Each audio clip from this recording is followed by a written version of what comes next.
ओम नमः शिवाय। श्री रुद्र संहिता प्रथम खंड पहला अध्याय।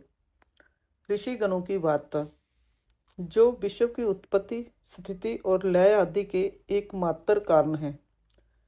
गिरिराज कुमारी उमा के पति हैं, जिनकी कीर्ति का कहीं अंत नहीं है, जो माया के आश्चर्य होकर भी उससे दूर हैं तथा जिनका स्वरूप दुर्लभ है। मैं उन भगवान शंकर की वंदना करता हूँ, जिनकी माया विश्व की सृष्टि करती है। जैसे लोहा चुंबक से आकर्षित होकर उसके पास ही लटका रहता है, उसी प्रकार जो सारे जगत जिसके आसपास ही भ्रमण करते हैं, जिन्होंने इन प्रपंचों को रचने की विधि बताई है, जो सभी के भीतर अंतर्यामी रूप से विराजमान है। मैं उन भगवान शिव को नमन करता हूँ।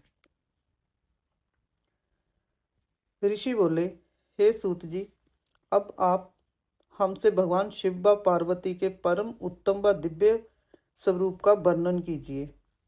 सृष्टि की रचना से पूर्व, सृष्टि के मध्यकाल व अंतकाल में महेश्वर किस प्रकार व किस रूप में स्थित होते हैं।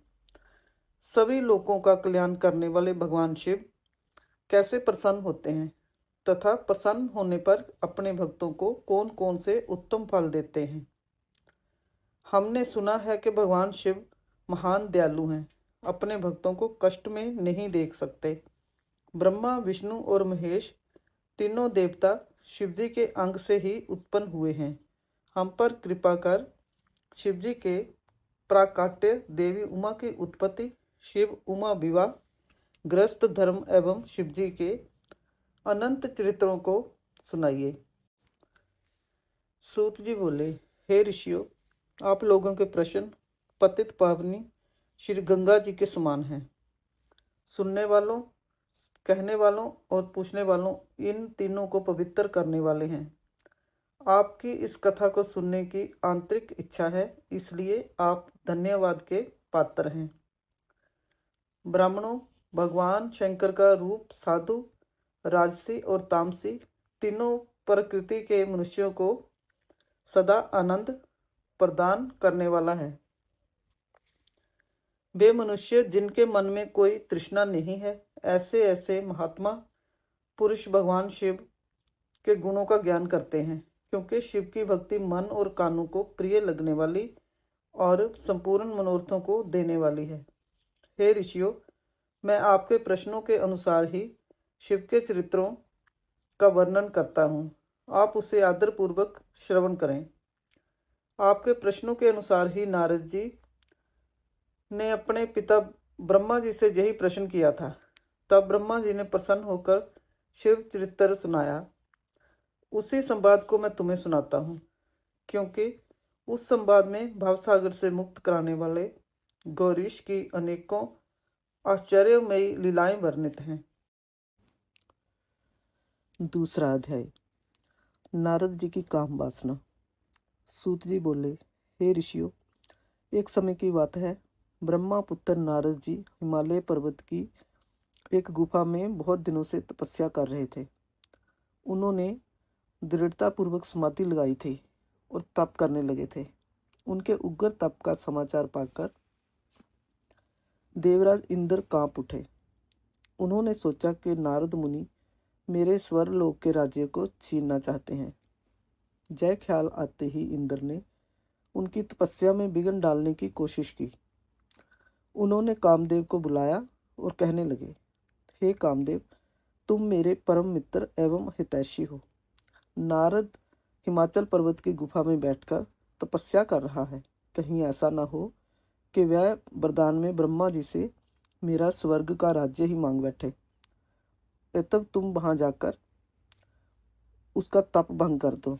यह आज्ञा पाकर कामदेव बसंत को साथ ले बड़े गर्व से उस स्थान पर गए और अपनी सारी कलाएं रच डाली। कामदेव और बसंत के बहुत प्रयत्न करने पर भी नारद मुनि के मन में कोई विकार उत्पन्न नहीं हुआ।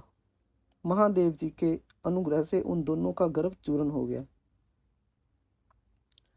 ऐसा इसलिए हुआ क्योंकि महादेव जी की कृपा से नारद मुनि पर कामदेव का कोई प्रभाव नहीं पड़ा था।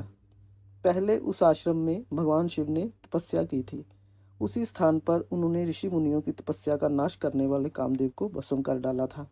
कामदेव को भस्म देखकर उनकी पत्नी रति ने बिलखते हुए भगवान शंकर से उन्हें जीवित करने की प्रार्थना की तथा सभी देवता भी शिवजी से प्रार्थना करने लगे। तो भगवान महादेव जी ने कहा था कि कुछ समय पश्चात कामदेव स्वयं जीवित हो जाएंगे, किंतु इस स्थान पर और इसके आसपास यहाँ तक भस्म दिखाई देती है, वहाँ तक कि पृथ्वी पर कामदेव की माया और कामबाण का कोई प्रभाव नहीं पड़ेगा। इस प्रकार उस स्थान से कामदेव लज्जित होकर वापस लौट आया। देवराज इंद्र ने जब यह सुना कि नारद जी पर कामदेव का कोई प्रभाव नहीं पड़ा तो उन्होंने नारद जी की खूब प्रशंसा की। भगवान शिव की माया के कारण वे भूल गए थे कि शिव जी के शाप के कारण उस स्थान पर कामदेव की माया नहीं चल सकती थी। नारद जी भगवान शिव की कृपा से बहुत समय तक तपस्या करते रहे। अपने तप को पूर्ण हुआ समझकर नारद जी उठे तो उन्हें कामदेव पर विजय प्राप्त करने का ध्यान आया। तब उन्हें मन ही मन इस बात का घमंड हुआ कि उन्होंने कामदेव पर विजय प्राप्त कर ली है। इस प्रकार अभिमान से उनका ज्ञान नष्ट हो गया। वे यह समझ नहीं सके कि कामदेव के पराजित होने में भगवान शंकर की ही माया थी। तब वे अपनी काम विजय की कथा सुनाने के लिए शीघ्र ही कैलाश पर्वत पर जा पहुंचे और भगवान शिव को नमस्कार करके अपनी तपस्या की सफलता का समाचार तथा कामदेव पर विजय प्राप्त करने का समाचार क्या सुनाया। जय सब सुनकर महादेव जी ने नारद जी की प्रशंसा करते हुए कहा, हे नारद जी, आप परम धन्य हैं, परंतु मेरी एक बात याद रखना कि यह समाचार किसी अन्य देवता को मत सुनाना, विशेषकर भगवान विष्णु से तो इस बात को कदापि न कहना। जय वृतांत सबसे छिपा कर रखने योग्य है। तुम मेरे प्रिय हो, इसलिए मैं तुम्हें जय आज्ञा देता हूँ कि जय बात किसी के सामने प्रकट मत करना। परंतु वे तो शिव की माया से मोहित हो चुके थे, इसलिए उनकी दी शिक्षा को ध्यान में ना रखते हुए वे ब्रह्मलोक चले गए। वहाँ ब्रह्मा जी को नमस्कार कर बोले, मैंने अपने तपोबल से कामदेव को जीत लिया है। यह सुनकर ब्रह्मा जी ने भगवान शिव के चरणों का चिंतन करके सारा कारण जान लिया तथा अपने पुत्र नारद को यह सब किसी और से ना कहने के लिए मना कर दिया। नारद के मन में अभिमान के अंकुर उत्पन्न हो गए थे, जिसके फलस्वरूप उनकी बुद्धि नष्ट हो गई थी। वे तो तुरंत विष्णु लोक पहुंचकर भगवान विष्णु को यह सारा किस्सा सुनाना चाहते थे। अंततः शीघ्र ही वे ब्रह्मलोक चले गए। नारद मुनि को आते देखकर भगवान विष्णु सिंहासन से उठ खड़े हुए। उन्होंने नारद को गले लगा लिया और आदर सहित आसन पर बिठाया। भगवान शिव के चरणों का स्मरण करके भगवान विष्णु ने नारद जी से पूछा, नारद, आप कहाँ से आ रहे हैं और इस लोक में आपका शुभागमन किस लिए हुआ है? यह सुनकर नारद जी ने अहंकार सहित अपने तप के पूर्ण होने एवं कामदेव पर विजय प्राप्त करने का समस्त हाल उन्हें कह सुनाया। भगवान विष्णु काम के विजय के असली कारण को समझ चुके थे। फिर नारद जी से बोले, हे नारद जी, आपकी कीर्ति एवं निर्मल बुद्धि धन्य है। काम, क्रोध एवं लोभ मोह उन मनुष्यों को पीड़ित करते हैं जो भक्तिहीन हैं। आप तो ज्ञान वैराग्य से युक्त एवं ब्रह्मचारी हैं, फिर भला यह काम आपका कैसे क्या बिगाड़ सकता है? देव ऋषि नारद बोले, हे भगवान, यह सब आपकी कृपा का ही फल है। आपकी कृपा के आगे कामदेव की क्या सामर्थ्य है जो मेरा कुछ बिगाड़ सके? मैं तो सदा ही निर्भय हूँ। इतना कहकर नारद जी विष्णु भगवान को नमस्कार कर वहां से चल दिए।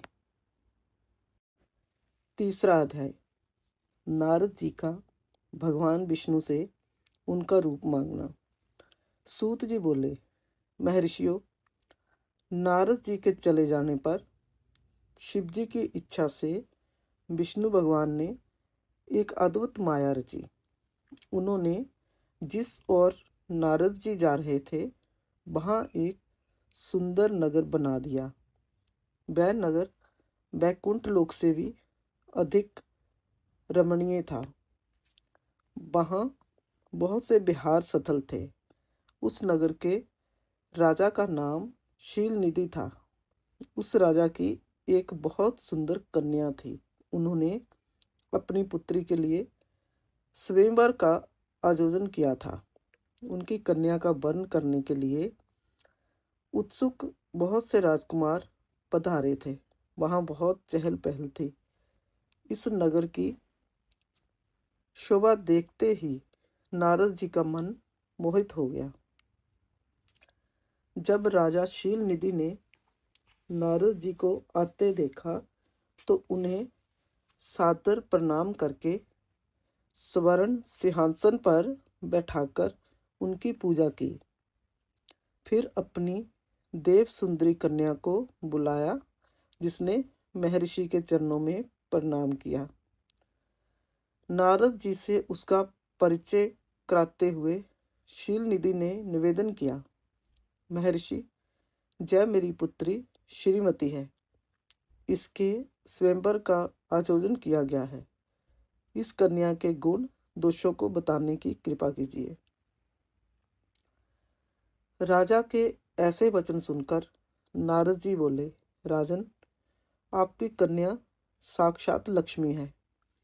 इसका भावी पति भगवान शिव के समान वैभवशाली, त्रिलोकजयी वीर तथा कामदेव को भी जीतने वाला होगा।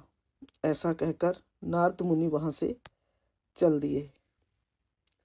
शिव की माया के कारण वे काम के वशीभूत हो सोचने लगे कि राजकुमारी को कैसे प्राप्त करूं।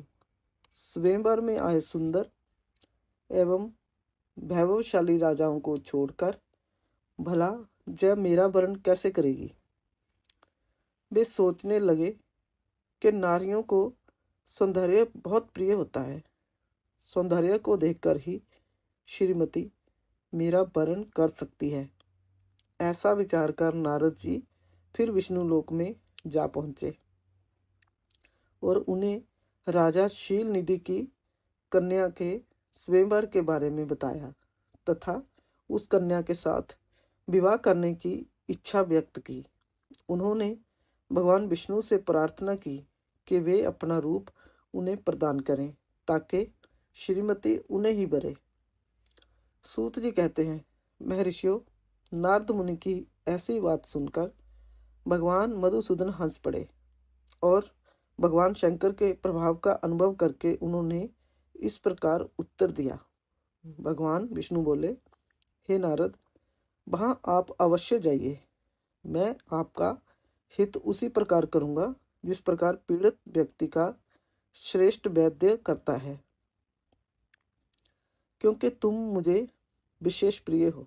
ऐसा कहकर भगवान विष्णु ने नारद मुनि को वानर का मुख तथा शेष अंगों को अपना मनोरथ रूप प्रदान कर दिया। तब नारद जी अत्यंत प्रसन्न होते हुए अपने को परम सुंदर समझकर शीघ्र ही स्वयंवर में आ गए और उस राज्य सभा में जा बैठे।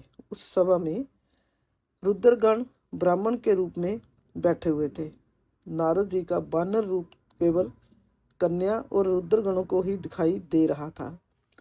बाकी सबको नारद जी का वास्तविक रूप ही दिखाई दे रहा था। नारद जी मन ही मन प्रसन्न होते हुए श्रीमती की प्रतीक्षा करने लगे। हे ऋषियों, वह कन्या हाथ में जयमाला लिए अपनी सखियों के साथ स्वयंवर में आई। उसके हाथों में सोने की सुंदर माला थी। वह शुभ लक्षणा राजकुमारी लक्ष्मी के समान अपूर्व शोभा पा रही थी। नारद मुनि का भगवान विष्णु जैसा शरीर और वानर जैसा मुख देख वह कुपित हो गई और उनकी ओर से दृष्टि हटाकर मनोवांछित वर की तलाश में आगे चली गई। सभा में अपने मनपसंद वर को ना पाकर वह उदास हो गई। उसने किसी के भी गले में वरमाला नहीं डाली। तभी भगवान विष्णु राजा की वेशभूषा धारण कर वहां आ पहुंचे। विष्णु जी को देखते ही उस परम सुंदरी ने उनके गले में वरमाला डाल दी। विष्णु जी राजकुमारी को साथ लेकर तुरंत अपने लोक को चले गए। यह देखकर नारद जी विचलित हुए तब ब्राह्मणों के रूप में उपस्थित रुद्रगणों ने नारद जी से कहा, हे नारद जी, आप व्यर्थ ही काम से मोहित हो सौंदर्य के बल से राजकुमारी को पाना चाहते हैं। पहले जरा अपना बानर के समान मुख तो देख लीजिए। सूत जी बोले। यह वचन सुनकर नारद जी को बड़ा आश्चर्य हुआ। उन्होंने दर्पण में अपना मुंह देखा। बानर के समान मुख को देख वे अत्यंत क्रोधित हो उठे तथा दोनों रुद्रगणों को शाप देते हुए बोले, तुमने एक ब्राह्मण का मजाक उड़ाया है, तब तुम ब्राह्मण कुल में पैदा होकर भी राक्षस बन जाओ। यह सुनकर वे शिवगण कुछ नहीं बोले, बल्कि इसे भगवान शिव की इच्छा मानते हुए उदासीन भाव से अपने स्थान को चले गए और भगवान शिव की स्तुति करने लगे। चौथा अध्याय, नारद जी का भगवान विष्णु को शाप देना। ऋषि बोले, हे सूत जी, रुद्रगणों के चले जाने पर नारद जी ने क्या किया और वे कहाँ गए, इस सब के बारे में भी हमें बताइए। सूत जी बोले, हे ऋषियों, माया से मोहित नारद जी उन दोनों शिवगणों को शाप देकर भी मोहवश कुछ न जान सके। तत्पश्चात क्रोधित होते हुए वे तालाब के पास पहुंचे और वहां जल में पुनः अपनी परछाई देखी तो उन्हें फिर वानर जैसी आकृति दिखाई दी। उसे देखकर नारद जी को और अधिक क्रोध चढ़ आया। वे सीधे विष्णु लोक की ओर चल दिए। वहां पहुंचकर भगवान विष्णु से वे बोले, हे हरि, तुम बड़े दुष्ट हो। अपने कपट से विश्व को मोहने वाले तुम दूसरों को सुखी होता नहीं देख सकते। तभी तो तुमने सागर मंथन के समय मोहिनी का रूप धारण कर दैत्यों से अमृत का कलश छीन लिया था और उन्हें अमृत की जगह मदिरा पिलाकर पागल बना दिया था। यदि उस समय भगवान शंकर दया करके विष को ना पीते तो तुम्हारा सारा कपट प्रकट हो जाता। तुम्हें कपटपूर्ण चालें अधिक प्रिय हैं। भगवान महादेव जी ने ब्राह्मणों को सर्वोपरि बताया है। आज तुम्हें मैं ऐसी सीख दूंगा जिससे तुम फिर कभी कहीं भी ऐसा कार्य नहीं कर सकोगे।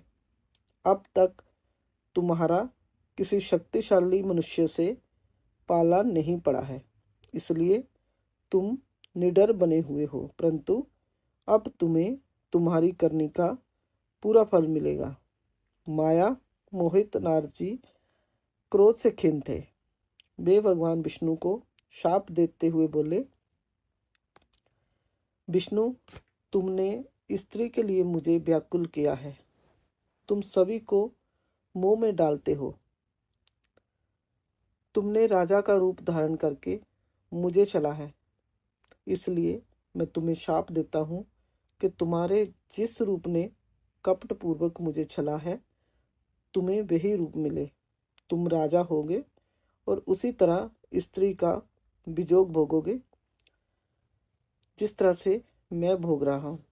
तुमने जिन बानरों के समान मेरी आकृति बना दी, वही बानर तुम्हारी सहायता करेंगे।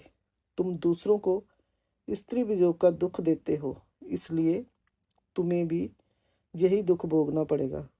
तुम्हारी स्थिति अज्ञान से मोहित मनुष्य जैसी हो जाएगी। अज्ञान से मोहित नारद जी का शाप विष्णु भगवान ने स्वीकार कर लिया। तत्पश्चात उन्होंने महालीला करने वाली मोहिनी माया को समाप्त कर दिया। माया के जाते ही नारद जी का खोया हुआ ज्ञान लौट आया और उनकी बुद्धि पहले की तरह हो गई। उनकी सारी व्याकुलता चली गई तथा मन में आश्चर्य उत्पन्न हो गया यह सब जानकर नारद जी बहुत पछताने लगे और अपने को धिक्कारते हुए भगवान विष्णु के चरणों में गिर पड़े और उनसे क्षमा मांगने लगे। नारद जी कहने लगे कि मैंने अज्ञान वश होकर और माया के कारण आपको जो शाप दिया है वह झूठा हो जाए। भगवान, मेरी बुद्धि खराब हो गई थी जो मैंने आपके लिए बुरे वचन अपनी जुबान से निकाले। मैंने बहुत बड़ा पाप किया है। हे प्रभु, मुझ पर कृपा कर मुझे ऐसा कोई उपाय बताइए जिससे मेरा सारा पाप नष्ट हो जाए। कृपया मुझे प्रायश्चित का तरीका बताइए। तब श्री विष्णु ने उन्हें उठाकर मधुर वाणी में कहा, हे महर्षि, आप दुखी ना हो। आप मेरे श्रेष्ठ भक्त हैं, इसमें कोई संदेह नहीं है। नारद जी, आप चिंता मत कीजिए। आप परम धन्य हैं। आपने अहंकार के वशीभूत होकर भगवान शिव की आज्ञा का पालन नहीं किया था, इसलिए उन्होंने ही आपका गर्व नष्ट करने के लिए जय लीला रची थी। वे निर्गुण और निर्विकार हैं और सत्य, रज और तम आदि गुणों से परे हैं। उन्होंने अपनी माया से ब्रह्मा, विष्णु और महेश तीनों रूपों को प्रकट किया है। निर्गुण अवस्था में ही उन्हीं का नाम शिव है।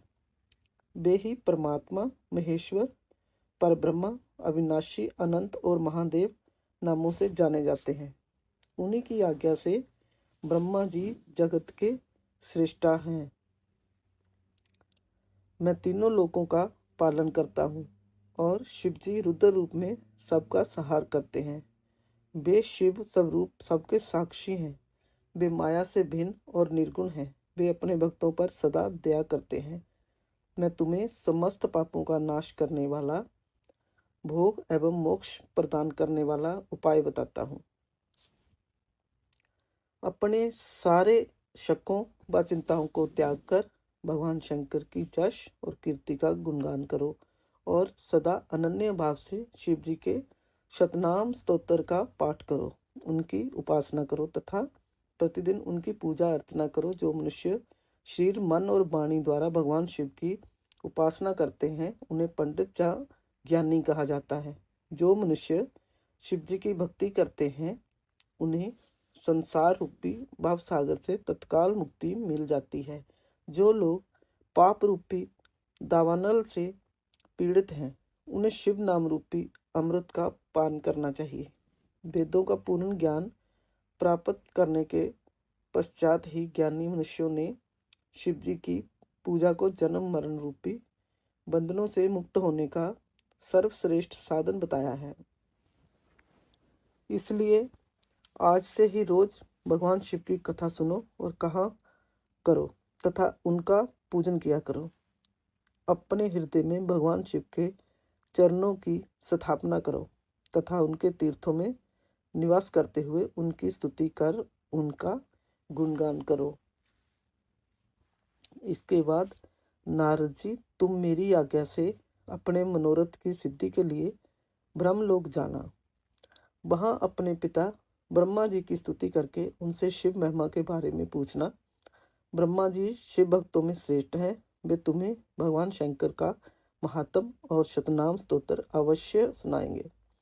आज से तुम शिव भक्ति में लीन हो जाओ, वे अवश्य तुम्हारा कल्याण करेंगे। जय कहकर विष्णु जी अंतर ध्यान हो गए। 5वां अध्याय, नारद जी का शिव तीर्थों में भ्रमण व ब्रह्मा जी से प्रश्न।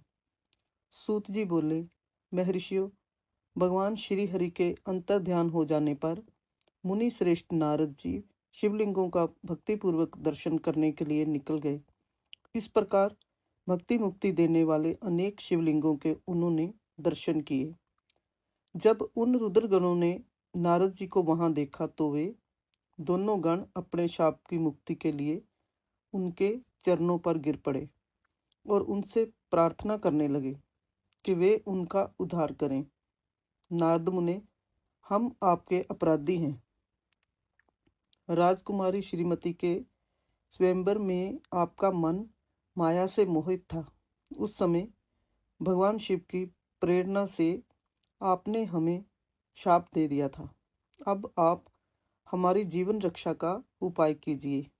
हमने अपने कर्मों का फल भोग लिया है। कृपा कर हम पर प्रसन्न होकर हमें शाप मुक्त कीजिए। नारद जी ने कहा, हे रुद्रगणों, आप महादेव के गण हैं एवं सभी के लिए आदरणीय हैं। उस समय भगवान शिव की इच्छा से मेरी बुद्धि भ्रष्ट हो गई थी, इसलिए मोहवश मैंने आपको शाप दे दिया था। आप लोग मेरे इस अपराध को क्षमा कर दें। परंतु मेरा वचन झूठा नहीं हो सकता, इसलिए मैं आपको शाप से मुक्ति का उपाय बताता हूँ। मुनिवर विश्रवा के वीर्य द्वारा तुम एक राक्षसी के गर्भ में जन्म लोगे। समस्त दिशाओं में रावण और कुंभकर्ण के नाम से प्रसिद्धि पाओगे। राक्षस राज का पद प्राप्त करोगे। तुम बलवान व वैभव से युक्त होगे। तुम्हारा प्रताप सभी लोकों में फैलेगा। समस्त ब्रह्मांड के राजा होकर भी भगवान शिव के परम भक्तों में होगे। भगवान शिव के ही दूसरे स्वरूप श्री विष्णु के अवतार के हाथों से मृत्यु पाकर तुम्हारा उद्धार होगा तथा फिर अपने पद पर प्रतिष्ठ हो जाओगे। सूत जी कहने लगे कि इस प्रकार नारद जी का कथन सुनकर वे दोनों रुद्रगण प्रसन्न होते हुए वहां से चले गए और नारद जी भी आनंद से सराबोर हो मन ही मन शिवजी का ध्यान करते हुए शिव तीर्थों का दर्शन करने लगे। इसी प्रकार भ्रमण करते करते वे शिव की प्रिय नगरी काशीपुरी में पहुँचे और काशीनाथ का दर्शन कर उनकी पूजा उपासना की। श्री नारद जी शिवजी की भक्ति में डूबे उनका स्मरण करते हुए ब्रह्मलोक को चले गए। वहां पहुंचकर उन्होंने ब्रह्मा जी को आदर पूर्वक नमस्कार किया और उनकी स्तुति करने लगे। उस समय उनका हृदय शुद्ध हो चुका था और उनके हृदय में शिवजी के प्रति भक्ति भावना ही थी और कुछ नहीं। नारद जी बोले, हे पितामह, आप तो परम ब्रह्मा परमात्मा के स्वरूप को अच्छी प्रकार से जानते हो। आपकी कृपा से मैंने भगवान विष्णु के महात्म का ज्ञान प्राप्त किया है एवं भक्ति मार्ग, ज्ञान मार्ग, तपो मार्ग, दान मार्ग तथा तीर्थ मार्ग के बारे में जाना है, परंतु मैं शिव तत्व के ज्ञान को अभी तक नहीं जान पाया हूँ। मैं उनकी पूजा विधि को भी नहीं जानता हूँ। तब मैं आपके बारे में सभी कुछ जानना चाहता हूँ। मैं भगवान शिव की विभिन्न चरित्रों, उनके स्वरूप तथा वे सृष्टि के आरंभ में, मध्य में किस रूप में थे, उनकी लीलाएं कैसी होती हैं और परले काल में भगवान शिव कहाँ निवास करते हैं, उनका विवाह तथा उनके पुत्र कार्तिकेय के जन्म आदि की कथाएं मैं आपके श्रीमुख से सुनना चाहता हूँ। भगवान शिव कैसे प्रसन्न होते हैं और प्रसन्न होने पर क्या क्या प्रदान करते हैं, इस संपूर्ण वृत्तांत को मुझे बताने की कृपा करें। अपने पुत्र नारद की ये बातें सुनकर पितामह ब्रह्मा बहुत प्रसन्न हुए। छठाध्याय, ब्रह्मा जी द्वारा शिव तत्व का वर्णन। ब्रह्मा जी ने कहा, हे नारद, तुम सदैव जगत के उपकार में लगे रहते हो। तुमने जगत के लोगों के हित के लिए बहुत उत्तम बात पूछी है, जिसके सुनने से मनुष्य के सब जन्मों के पापों का नाश हो जाता है। उस परम ब्रह्मा शिव तत्व का वर्णन मैं तुम्हारे लिए कर रहा हूँ। शिव तत्व का स्वरूप बहुत सुंदर और अद्भुत है। जिस समय महाप्रलय आई थी और पूरा संसार नष्ट हो गया था तथा चारों ओर सिर्फ अंधकार ही अंधकार था, आकाश व ब्रह्मांड तारों व ग्रहों से रहित होकर अंधकार में डूब गए थे। सूर्य और चंद्रमा दिखाई देने बंद हो गए थे। सभी ग्रहों और नक्षत्रों का कहीं पता नहीं चल रहा था। दिन रात, अग्नि जल कुछ भी नहीं था। प्रधान आकाश और अन्य तेज भी शून्य हो गए थे। शब्द, स्पर्श, गंध, रूप, रस का अभाव हो गया था।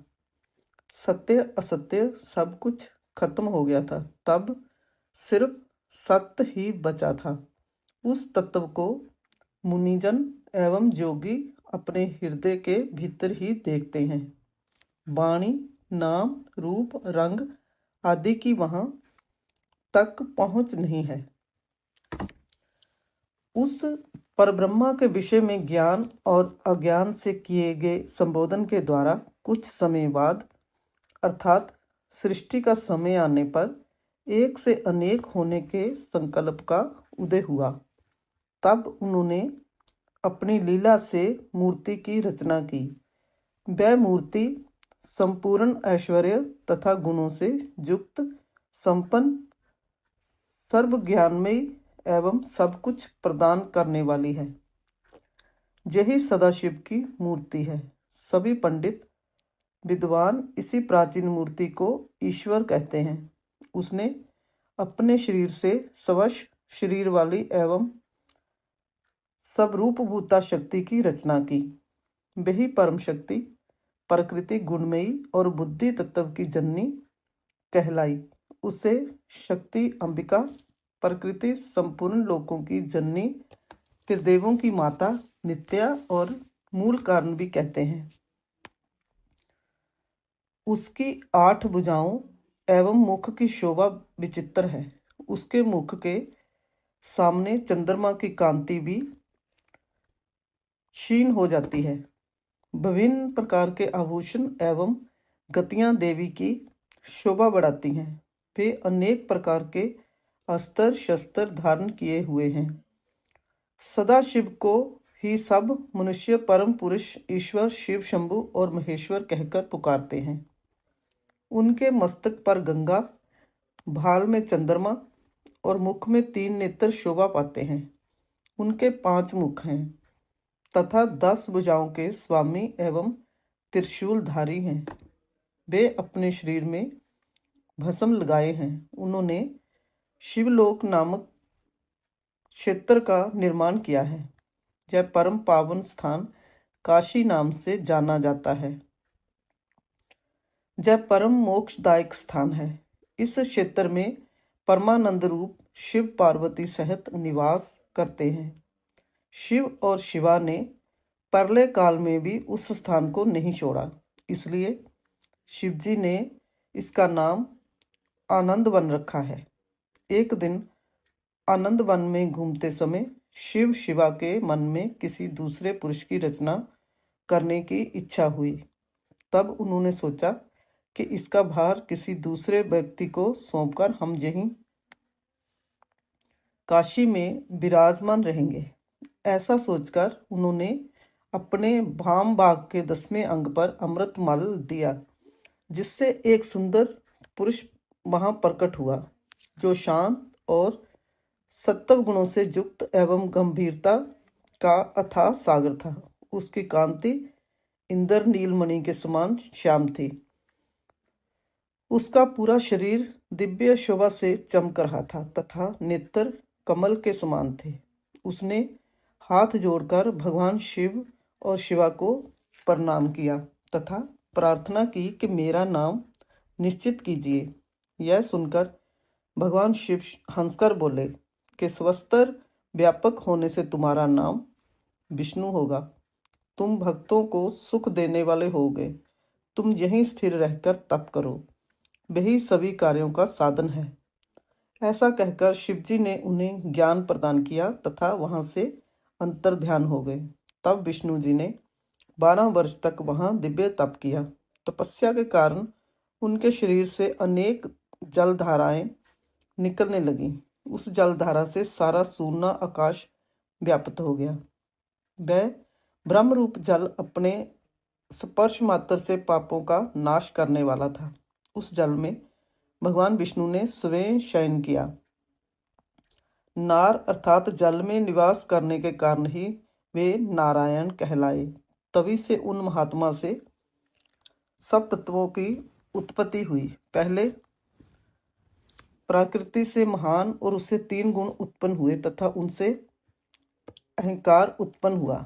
उससे शब्द, स्पर्श, रूप, रस और गंध एवं 5 भूत प्रकट हुए। उनसे ज्ञानेंद्रियां एवं कर्मेंद्रियां बनी। उस समय एकाकार 24 तत्व प्रकृति ने प्रकट हुए एवं उनको ग्रहण करके परम पुरुष नारायण भगवान शिव जी की इच्छा से जल में सो गए। 7वां अध्याय। विवादग्रस्त ब्रह्मा विष्णु के मध्य अग्नि स्तंभ का प्रकट होना। ब्रह्मा जी कहते हैं, हे देवऋषि, जब नारायण जल में शयन करने लगे तब शिव जी की इच्छा से विष्णु जी की नाभि से एक बहुत बड़ा कमल प्रकट हुआ। उसमें असंख्य नालदंड थे। वह पीले रंग का था और उसकी ऊंचाई भी कई योजन थी। कमल सुंदर, अद्भुत और संपूर्ण तत्वों से युक्त था। वह रमणीय और पुण्य दर्शनों के योग्य था। तत्पश्चात भगवान शिव ने मुझे अपने दाहिने अंग से उत्पन्न किया। उन महेश्वर ने अपनी माया से मोहित कर नारायण देव के नाभि कमल में मुझे डाल दिया और लीला पूर्वक मुझे प्रकट किया। इस प्रकार उस कमल से पुत्र के रूप में मुझे जन्म मिला। मेरे 4 मुख, लाल मस्तक पर त्रिपुंड धारण किए हुए थे। भगवान शिव की माया से मोहित होने के कारण मेरी ज्ञान शक्ति बहुत दुर्लभ हो गई थी और मुझे कमल के अतिरिक्त और कुछ भी दिखाई नहीं दे रहा था। मैं कौन हूँ, कहाँ से आया हूँ, मेरा कार्य क्या है, मैं किसका पुत्र हूँ, किसने मेरा निर्माण किया है, कुछ इसी प्रकार के प्रश्नों ने मुझे परेशानी में डाल दिया था। कुछ क्षण बाद मुझे बुद्धि प्राप्त हुई और मुझे लगा कि इसका पता लगाना बहुत सरल है। इस कमल का उद्गम स्थान इस जल में नीचे की ओर है और इसके नीचे मैं उस पुरुष को पा सकूंगा जिसने मुझे प्रकट किया है। जय सोचकर एक नाल को पकड़कर मैं 100 वर्षों तक नीचे की ओर उतरता रहा, परंतु फिर भी मैंने कमल की जड़ को नहीं पाया। इसलिए मैं पुनः ऊपर की ओर बढ़ने लगा। बहुत ऊपर जाने पर भी कमल कोश को नहीं पा सका। तब मैं और अधिक परेशान हो गया। उसी समय भगवान शिव की इच्छा से मंगलमयी आकाशवाणी प्रकट हुई। उस वाणी ने कहा, तपस्या करो। उस आकाशवाणी को सुनकर अपने पिता का दर्शन करने हेतु मैंने तपस्या करना आरंभ कर दिया और 12 वर्ष तक घोर तपस्या की। तब 4 भुजाधारी सुंदर नेत्रों से शोभित भगवान विष्णु प्रकट हुए। उन्होंने हाथों में शंख, चक्कर, गदा और पद्म धारण कर रखे थे। उनका शरीर श्याम कांति से सुशोभित था। उनके मस्तक पर मुकुट विराजमान था तथा उन्होंने पीताम्बर वस्त्र और बहुत से आभूषण धारण किए हुए थे। वे करोड़ों कामदेवों के समान मनोहर दिखाई दे रहे थे और सांवली व सुनहरी आभा से शोभित थे। उन्हें वहां देखकर मुझे बहुत हर्ष व आश्चर्य हुआ। भगवान शिव की लीला से हम दोनों में विवाद छिड़ गया कि हम में बड़ा कौन है। उसी समय हम दोनों के बीच में एक ज्योति में लिंग प्रकट हो गया। हमने उसका पता लगाने का निश्चय किया। मैंने ऊपर की ओर और विष्णु जी ने नीचे की ओर उस स्तंभ के आरंभ और अंत का पता लगाने के लिए चलना आरंभ किया, परंतु हम दोनों को उस स्तंभ का कोई और शोर नहीं मिला। थककर हम दोनों अपने उसी स्थान पर आ गए। हम दोनों ही शिवजी की माया से मोहित थे। श्री हरि ने सभी ओर से परमेश्वर शिव को प्रणाम किया। ध्यान करने पर भी हमें कुछ ज्ञात ना हो सका। तब मैंने और श्री हरि ने अपने मन को शुद्ध करते हुए अग्नि स्तंभ को प्रणाम किया। हम दोनों कहने लगे, महाप्रभु, हम आपके स्वरूप को नहीं जानते। आप जो भी हैं, हम आपको नमस्कार करते हैं। आप शीघ्र ही हमें अपने असली रूप में दर्शन दें। इसी प्रकार हम दोनों अपने अहंकार को भूलकर भगवान शिव को नमस्कार करने लगे। ऐसा करते हुए 100 वर्ष बीत गए। 8वां अध्याय। ब्रह्मा विष्णु को भगवान शिव के दर्शन। ब्रह्मा जी बोले, मुनि श्रेष्ठ नारद, हम दोनों देवता घमंड भूलकर निरंतर भगवान शिव का स्मरण करने लगे।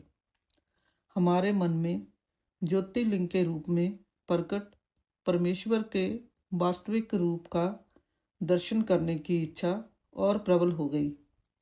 शिव शंकर गरीबों के प्रतिपालक, अहंकारियों के गर्व को चूर करने वाले तथा सबके अविनाशी प्रभु हैं।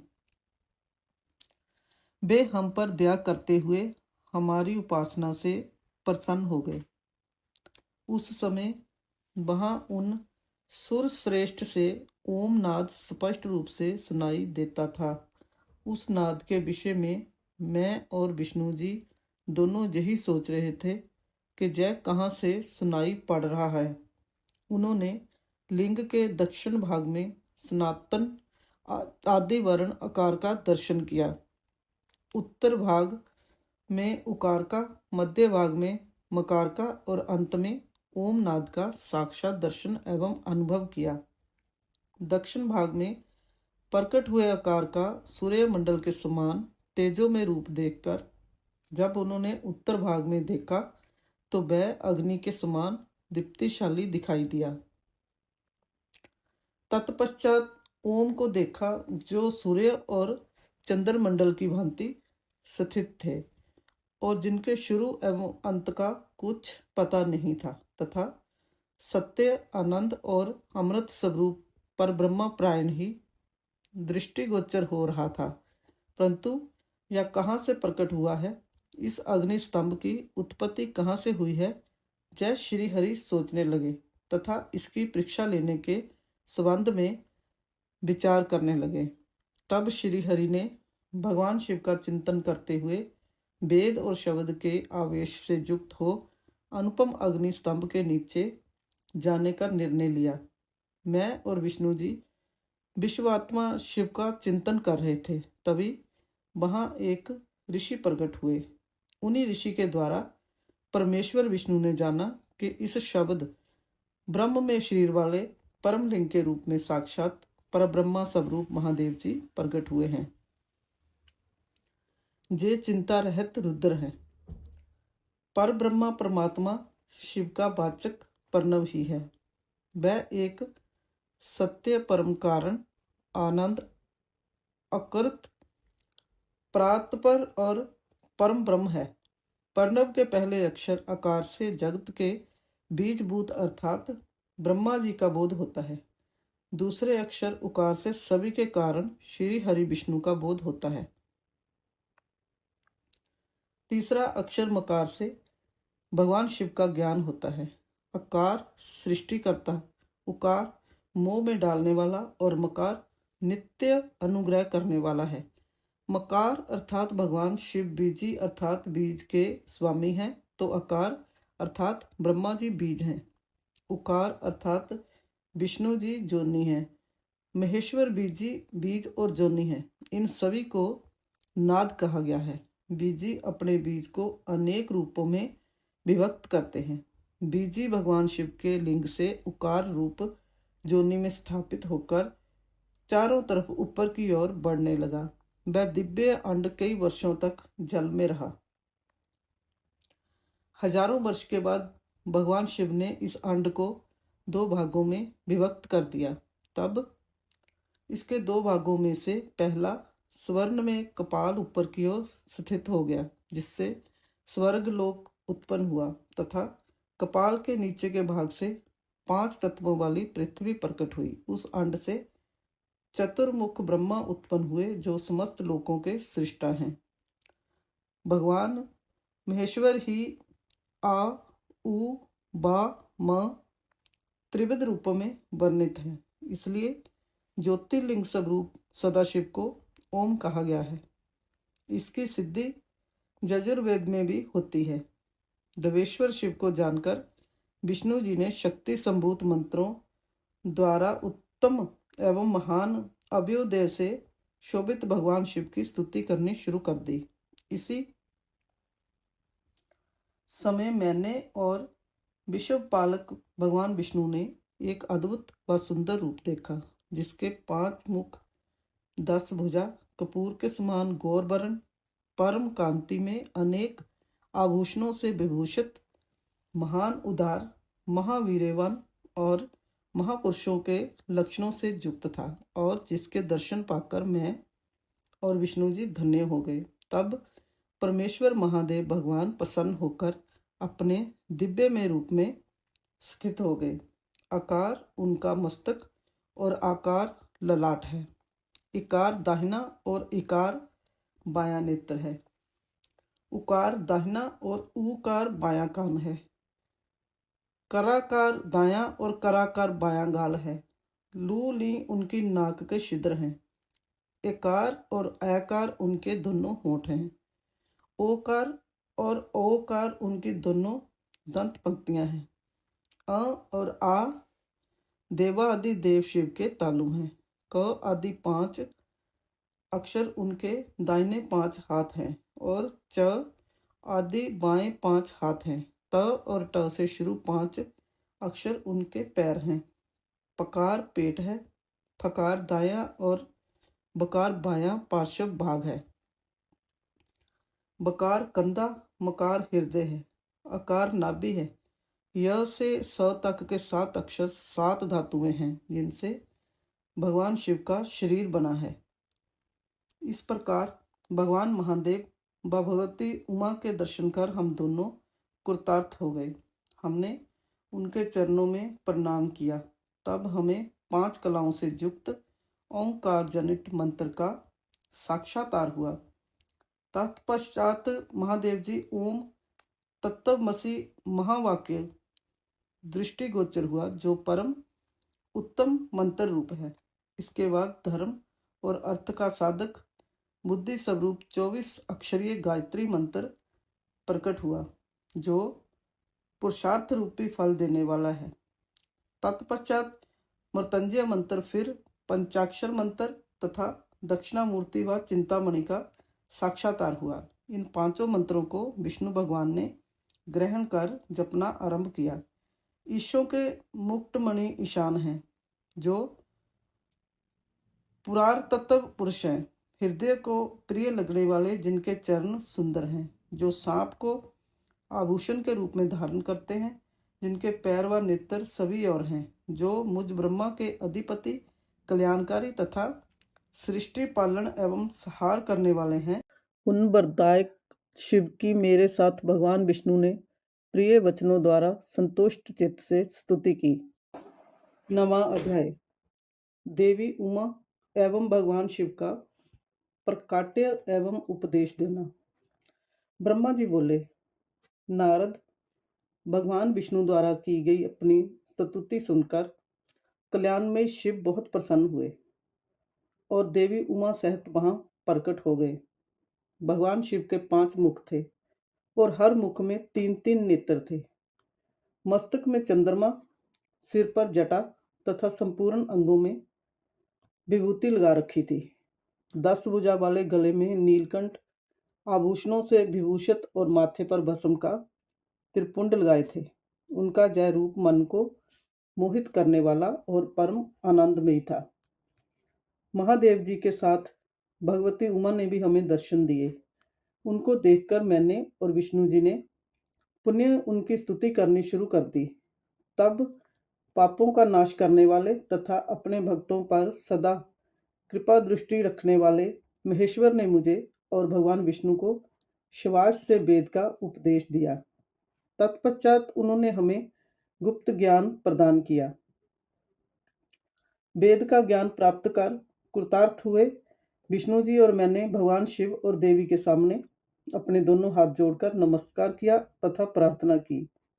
विष्णु जी ने पूछा, हे देव, आप किस प्रकार प्रसन्न होते हैं? तथा किस प्रकार आपकी पूजा और ध्यान करना चाहिए। कृपया कर हमें इसके बारे में बताएं तथा सदुपदेश देकर धन्य करें। ब्रह्मा जी कहते हैं, नारद, इस प्रकार श्री हरि की जय बात सुनकर अत्यंत प्रसन्न हुए कृपा निधान शिव ने प्रीतिपूर्वक जय बात की। श्री शिव बोले, मैं तुम दोनों की भक्ति से बहुत प्रसन्न हूँ। मेरे इसी रूप का पूजन व चिंतन करना चाहिए। तुम दोनों महाबली हो। मेरे दाएं बाएं अंगों से तुम प्रकट हुए हो।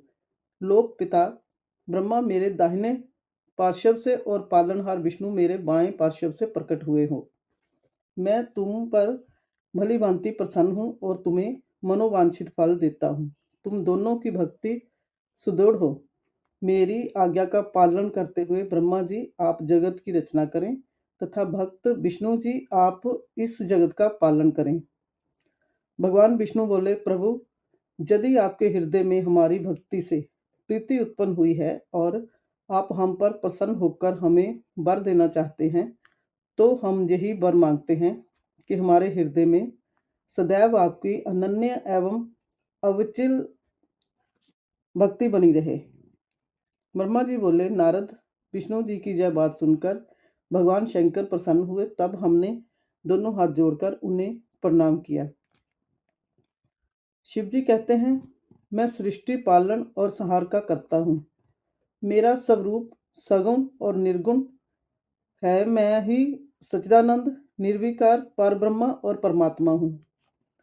सृष्टि की रचना, रक्षा और प्रलय रूप गुणों के कारण मैं ही ब्रह्मा, विष्णु और रुद्र नाम धारण कर 3 रूपों में विभक्त हुआ हूँ। मैं भक्त वत्सल और भक्तों की प्रार्थना को सदैव पूरी करता हूँ। मेरे इसी अंश से रुद्र की उत्पत्ति होगी। पूजा की विधि विधान की दृष्टि से हम में कोई अंतर नहीं होगा। विष्णु, ब्रह्मा और रुद्र तीनों एक रूप होंगे। इनमें भेद नहीं है। इनमें जो भेद मानेगा वह घोर नरक को भोगेगा। मेरा शिव रूप सनातन है तथा सभी का मूलभूत रूप है। यह सत्य, ज्ञान एवं अनंत ब्रह्मा है। ऐसा जानकर मेरे यथार्थ स्वरूप का दर्शन करना चाहिए। मैं स्वयं ब्रह्मा जी की भुगटी से प्रकट होऊंगा। ब्रह्मा जी आप सृष्टि के निर्माता बनो। श्री हरि विष्णु इसका पालन करें तथा मेरे अंश से प्रकट होने वाले रुद्र प्रलय करने वाले हैं। उमा नाम से विख्यात परमेश्वरी प्रकृति देवी हैं। इन्हीं की ही शक्ति भूता बाग देवी सरस्वती ब्रह्मा जी की अर्धांगिनी होंगी और दूसरी देवी जो प्रकृति देवी से उत्पन्न होंगी लक्ष्मी रूप में विष्णु जी की शोभा बढ़ाएंगी तथा काली नाम से जो तीसरी शक्ति उत्पन्न होगी वह मेरे अंशभूत रुद्रदेव को प्राप्त होंगी। कार्य सिद्धि के लिए वे ज्योति रूप में प्रकट होंगी। उनका कार्य सृष्टि पालन और संहार का संपादन है। मैं ही सृष्टि पालन और संहार करने वाले रज आदि 3 गुणों द्वारा ब्रह्मा, विष्णु और रुद्र नाम से प्रसिद्ध हो 3 रूपों में प्रकट होता हूँ। तीनों लोकों का पालन करने वाले श्री हरि अपने भीतर तमोगुण और बाहर सत्व गुण धारण करते हैं। त्रिलोक का संहार करने वाले रुद्रदेव भीतर सत्व गुण और बाहर तमोगुण धारण करते हैं तथा त्रिभुवन की सृष्टि करने वाले ब्रह्मा जी बाहर और भीतर से रजोगुणी हैं। इस प्रकार ब्रह्मा, विष्णु तथा रुद्र तीनों देवताओं में गुण हैं तो शिव गुणातीत माने जाते हैं। हे विष्णु, तुम मेरी आज्ञा से सृष्टि का प्रसन्नता पूर्वक पालन करो। ऐसा करने से तुम तीनों लोकों में पूजनीय हो जाओगे। 10वां अध्याय। श्री हरि को सृष्टि की रक्षा का भार एवं त्रिदेव को आजुर्बल देना। परमेश्वर शिव बोले, हे उत्तम व्रत का पालन करने वाले विष्णु, तुम सर्वदा सब लोकों में पूजनीय और मान्य होगे। ब्रह्मा जी के द्वारा रचे लोक में कोई दुख या संकट होने पर दुखों और संकटों का नाश करने के लिए तुम सदा तत्पर रहना। तुम अनेकों अवतार ग्रहण कर जीवों का कल्याण कर अपनी कीर्ति का विस्तार करोगे। मैं तुम्हारे कार्यों में तुम्हारी सहायता करूंगा और तुम्हारे शत्रुओं का नाश करूंगा। तुम में और रुद्र में कोई अंतर नहीं है। तुम एक दूसरे के पूरक हो। जो मनुष्य रुद्र का भक्त होकर तुम्हारी निंदा करेगा उसका पुण्य नष्ट हो जाएगा और उसे नरक भोगना पड़ेगा। मनुष्यों को तुम भोग और मोक्ष प्रदान करने वाले और उनके परम पूज्य देव होकर उनका निग्रह अनुग्रह आदि करोगे। ऐसा कहकर भगवान शिव ने मेरा हाथ विष्णु जी के हाथ में देकर कहा, तुम संकट के समय सदा इनकी सहायता करना तथा सभी को भोग और मोक्ष प्रदान करना तथा सभी मनुष्यों की कामनाओं को पूरा करना। तुम्हारी शरण में आने वाले मनुष्यों को मेरा आश्रय भी मिलेगा तथा हमें भेद करने वाला मनुष्य नरक में जाएगा। ब्रह्मा जी कहते हैं, देव ऋषि नारद, भगवान शिव का यह वचन सुनकर मैंने और भगवान विष्णु ने महादेव जी को प्रणाम किया और धीरे से कहा कि हे करुणानिधि भगवान शंकर, मैं आपकी आज्ञा मानकर सब कार्य करूँगा। मेरा जो भक्त आपकी निंदा करे उसे आप नरक प्रदान करें। आपका भक्त मुझे अत्यंत प्रिय है। महादेव जी बोले, अब ब्रह्मा विष्णु और रुद्र के आजुर्वाल को सुनो। 4000 युग का ब्रह्मा का एक दिन होता है और 4000 युग की एक रात होती है। 30 दिन का एक महीना और 12 महीनों का एक वर्ष होता है। इस प्रकार के वर्ष प्रमाण से ब्रह्मा की 100 वर्ष की आयु होती है और ब्रह्मा का एक वर्ष विष्णु का एक दिन होता है। वह भी इसी प्रकार से 100 वर्ष जिएंगे तथा विष्णु का एक वर्ष रुद्र के एक दिन के बराबर होता है और वह भी इसी क्रम से 100 वर्ष तक स्थित रहेंगे। तब शिव के मुख से एक ऐसा श्वास प्रकट होता है जिसमें उनके 21,600 दिन और रात होते हैं। उनके 6 बार सांस अंदर लेने और छोड़ने का एक पल और 8 घड़ी और 60 घड़ी का एक दिन होता है। उनके सांसों की कोई संख्या नहीं है, इसलिए वे अक्षय हैं। हाँ, तुम मेरी आज्ञा से सृष्टि का निर्माण करो।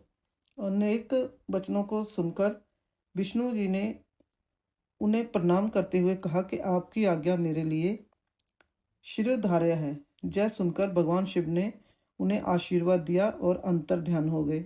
उस समय से लिंग पूजा आरंभ हो गई। 11वां अध्याय, शिव पूजन की विधि तथा फल प्राप्ति। ऋषि बोले, हे सूत जी, अब आप हम पर कृपा कर हमें ब्रह्मा जी व नारद के संवादों के अनुसार शिव पूजन की विधि बताइए जिससे भगवान शिव प्रसन्न होते हैं। ब्राह्मण, क्षत्रिय, वैश्य और शूद्र आदि चारों वर्णों को शिव पूजन किस प्रकार करना चाहिए? आपने व्यास जी के मुख से जो सुना हो कृपया हमें भी बताइए। मैं ऋषियों के ये वचन सुनकर सूत जी ने ऋषियों द्वारा पूछे गए प्रश्नों का उत्तर देते हुए कहना आरंभ किया। सूत जी बोले, हे मुनीश्वर, जैसा आपने पूछा है वह बड़े रहस्य की बात है। मैंने इसे जैसा सुना है उसे मैं अपनी बुद्धि के अनुसार आपको सुना रहा हूँ। पूर्व काल में व्यास जी ने संत कुमार जी से जय प्रश्न किया था। फिर उपमन्यु जी ने भी इसे सुना था और इसे भगवान श्री कृष्ण को सुनाया था। वही सब मैं अब ब्रह्मा नारद संवाद के रूप में आपको बता रहा हूँ। ब्रह्मा जी ने कहा, भगवान शिव की भक्ति सुखमय, निर्मल एवं सनातन रूप है तथा समस्त मनोवांछित फलों को देने वाली है। यह दरिद्रता, रोग, दुख तथा शत्रु द्वारा की गई पीड़ा का नाश करने वाली है। जब तक मनुष्य भगवान शिव का पूजन नहीं करता और उनकी शरण में नहीं जाता तब तक ही उसे दरिद्रता, दुख, रोग और शत्रु जनित पीड़ा ये चारों प्रकार के पाप दुखी करते हैं। भगवान शिव की पूजा करते ही ये दुख समाप्त हो जाते हैं और अक्षय सुखों की प्राप्ति होती है। वह सभी भोगों को प्राप्त कर अंत में मोक्ष प्राप्त करता है। शिव जी का पूजन करने वालों को धन, संतान और सुख की प्राप्ति होती है। ब्राह्मण, क्षत्रिय, वैश्य और शूद्रों को सभी कामनाओं तथा प्रयोजनों की सिद्धि के लिए विधि अनुसार पूजा उपासना करनी चाहिए। ब्रह्म मुहूर्त में उठकर गुरु तथा शिव का स्मरण करके तीर्थों का चिंतन एवं भगवान विष्णु का ध्यान करें। फिर मेरा स्मरण चिंतन करके स्तोत्र पाठ पूर्वक शंकर जी का विधि पूर्वक नाम लें। तत्पश्चात उठकर शौच क्रिया करने के लिए दक्षिण दिशा में जाएं तथा मलमूत्र त्याग करें। ब्राह्मण गुदा की शुद्धि के लिए उसमें 5 बार शुद्ध मिट्टी का लेप करें और धोएं। क्षत्रिय 4 बार, वैश्य 3 बार और शूद्र 2 बार यही कर्म करें। तत्पश्चात बाएं हाथ में 10 बार और दोनों हाथों में 7 बार मिट्टी लगाकर धोएं। प्रत्येक पैर में 3-3 बार मिट्टी लगाएं। स्त्रियों को भी इसी प्रकार कर्म करते हुए शुद्ध मिट्टी से हाथ पैर धोने चाहिए। ब्राह्मण को 12 अंगुल, क्षत्रिय को 11, वैश्य को 10 और शूद्र को 9 अंगुल की दातुन करनी चाहिए। षष्ठी अमावस्या, नवमी व्रत के दिन, सूर्यास्त के समय, रविवार और श्राद्ध के दिन दातुन ना करें। दातुन के पश्चात जलाशय में जाकर स्नान करें तथा विशेष देश काल आने पर मंत्रोच्चार पूर्वक स्नान करें। फिर एकांत स्थान पर बैठकर विधि पूर्वक संध्या करें तथा इसके उपरांत विधि विधान से शिव पूजन का कार्य आरंभ करें। तदुपरांत मन को सुस्थिर करके पूजा गृह में प्रवेश करें तथा आसन पर बैठें। सर्वप्रथम गणेश जी का पूजन करें। उसके उपरांत शिव जी की स्थापना करें। 3 बार आचमन कर 3 प्राणायाम करें। समय त्रिनेत्रधारी शिव का ध्यान करें। महादेव जी के 5 मुख, 10 भुजाएं और जिनकी स्फटिक के समान उज्जवल कांति है, सब प्रकार के आभूषण उनके श्रीअंगों को विभूषित करते हैं तथा वे बागंबर बांधे हुए हैं। फिर प्रणव मंत्र अर्थात ओंकार से शिव जी की पूजा आरंभ करें। पाद्य, अर्घ्य और आचमन के लिए पात्रों को तैयार करें। 9 कलश स्थापित करें तथा उन्हें कुशाओं से ढककर रखें। कुशाओं से जल लेकर ही सबका प्रक्षालन करें। तत्पश्चात सभी कलशों में शीतल जल डालें। खस और चंदन को पाद्य पात्र में रखें। चमेली के फूल, शीतल चीनी, कपूर, बड़ की जड़ तथा तमाल का चूर्ण बना लें और आचमनीय के पात्र में डालें। इलायची और चंदन को तो सभी पात्रों में डालें। देवादि देव महादेव जी के सामने नंदीश्वर का पूजन करें। गंध, धूप तथा दीपों द्वारा भगवान शिव की आराधना आरंभ करें। सद्योजात परपदामी मंत्र से शिव जी का आह्वान करें। ओम वामदेवाय नमः मंत्र द्वारा भगवान महेश्वर को आसन पर स्थापित करें। फिर ईशान सर्व विद्या नाम मंत्र से आराध्य देव का पूजन करें। पाद्य और आचमनीय अर्पित कर आराध्य दें। तत्पश्चात गंध और चंदन मिले हुए जल से भगवान शिव को विधि पूर्वक स्नान कराएं। तत्पश्चात पंचामृत से भगवान शिव को स्नान कराएं। पंचामृत के 5 तत्वों दूध, दही, शहद, गन्ने का रस तथा घी से नहलाकर महादेव जी के प्रणव मंत्र को बोलते हुए उनका अभिषेक करें। जल पात्रों में शुद्ध व शीतल जल लें। सर्वप्रथम महादेव जी के लिंग पर कुश, अपार मार्ग, कपूर, चमेली, चंपा, गुलाब, सफेद कनेर, बेला, कमल और उत्पल पुष्पों एवं चंद्र को चढ़ाकर पूजा करें। उन पर अनवरत जल की धारा गिरने की भी व्यवस्था करें। जल से भरे पात्रों से महेश्वर को नहलाएं। मंत्रों से भी पूजा करनी चाहिए। ऐसी पूजा समस्त अभीष्ट फलों को देने वाली है। पावमान मंत्र, रुद्र मंत्र, नील रुद्र मंत्र, पुरुष सूक्त, श्री सूक्त, अस्त वशिष्ठ मंत्र, शांति मंत्र, भारुंड मंत्र, सतंत्र साम, मृत्युंजय मंत्र एवं पंचाक्षर मंत्रों से पूजन करें। शिवलिंग पर 1 सहस्त्र या 100 जल धाराएं गिराने की व्यवस्था करें। स्फटिक के समान निर्मल अविनाशी सर्वलोक में परम देव जो आरंभ और अंत से हीन तथा रोगियों के औषधि के समान हैं, जिन्हें शिव के नाम से पहचाना जाता है एवं जो शिवलिंग के रूप में विख्यात हैं, उन भगवान शिव के मस्तक पर धूप, दीप, नैवेद्य और तांबूल आदि मंत्रों द्वारा अर्पित करें। अर्घ्य देकर भगवान शिव के चरणों में फूल अर्पित करें। फिर महेश्वर को प्रणाम कर आत्मा से शिव जी की आराधना करें और प्रार्थना करते समय हाथ में फूल लें। भगवान शिव से क्षमा याचना करते हुए कहें, हे कल्याणकारी शिव, मैंने अनजाने में अथवा जानबूझकर जो जप तप पूजा आदि सत्कर्म किए हों, आपकी कृपा से वो सफल हो जाएं। हर्षित मन से शिव जी को फूल अर्पित करें। स्वस्तिक वाचन कर अनेक आशीर्वाद ग्रहण करें। भगवान शिव से प्रार्थना करें कि प्रत्येक जन्म में मेरी शिव में भक्ति हो तथा शिव ही मेरे शरणदाता हूँ। इस प्रकार परम भक्ति से उनका पूजन करें। फिर सब परिवार भगवान को नमस्कार करें। जो मनुष्य भक्ति पूर्वक प्रतिदिन भगवान शिव की पूजा करता है उसे सब सिद्धियां प्राप्त होती हैं, उसे मनोवांछित फलों की प्राप्ति होती है, उसके सभी रोग दुख दर्द और कष्ट समाप्त हो जाते हैं। भगवान शिव की कृपा से उपासक का कल्याण होता है। भगवान शंकर की पूजा से मनुष्यों में सद्गुणों की वृद्धि होती है। यह सब जानकर नारद अत्यंत प्रसन्न होते हुए अपने पिता ब्रह्मा जी को धन्यवाद देते हुए बोले कि आपने मुझ पर कृपा कर मुझे शिव पूजन की अमृत विधि बताई है। शिव शक्ति समस्त भोग और मोक्ष प्रदान करने वाली है। 12वां अध्याय, देवताओं को उपदेश देना। नारद जी बोले, ब्रह्मा जी, आप धन्य हैं क्योंकि आपने अपनी बुद्धि को शिव चरणों में लगा रखा है। कृपा कर इस आनंदमय विषय का वर्णन सविस्तार पुण्य कीजिए। ब्रह्मा जी ने कहा, हे नारद, एक समय की बात है, मैंने सब ओर से देवताओं और ऋषियों को बुलाया और क्षीर सागर के तट पर भगवान विष्णु की स्तुति कर उन्हें प्रसन्न किया। भगवान विष्णु प्रसन्न होकर बोले, हे ब्रह्मा जी एवं अन्य देवगणों, आप जहाँ क्यों पधारे हैं? आपके मन में क्या इच्छा है? आप अपनी समस्या बताइए, मैं निश्चय ही उसे दूर करने का प्रयत्न करूंगा। यह सुनकर ब्रह्मा जी बोले, हे भगवान, दुखों को दूर करने के लिए किस देवता की सेवा करनी चाहिए?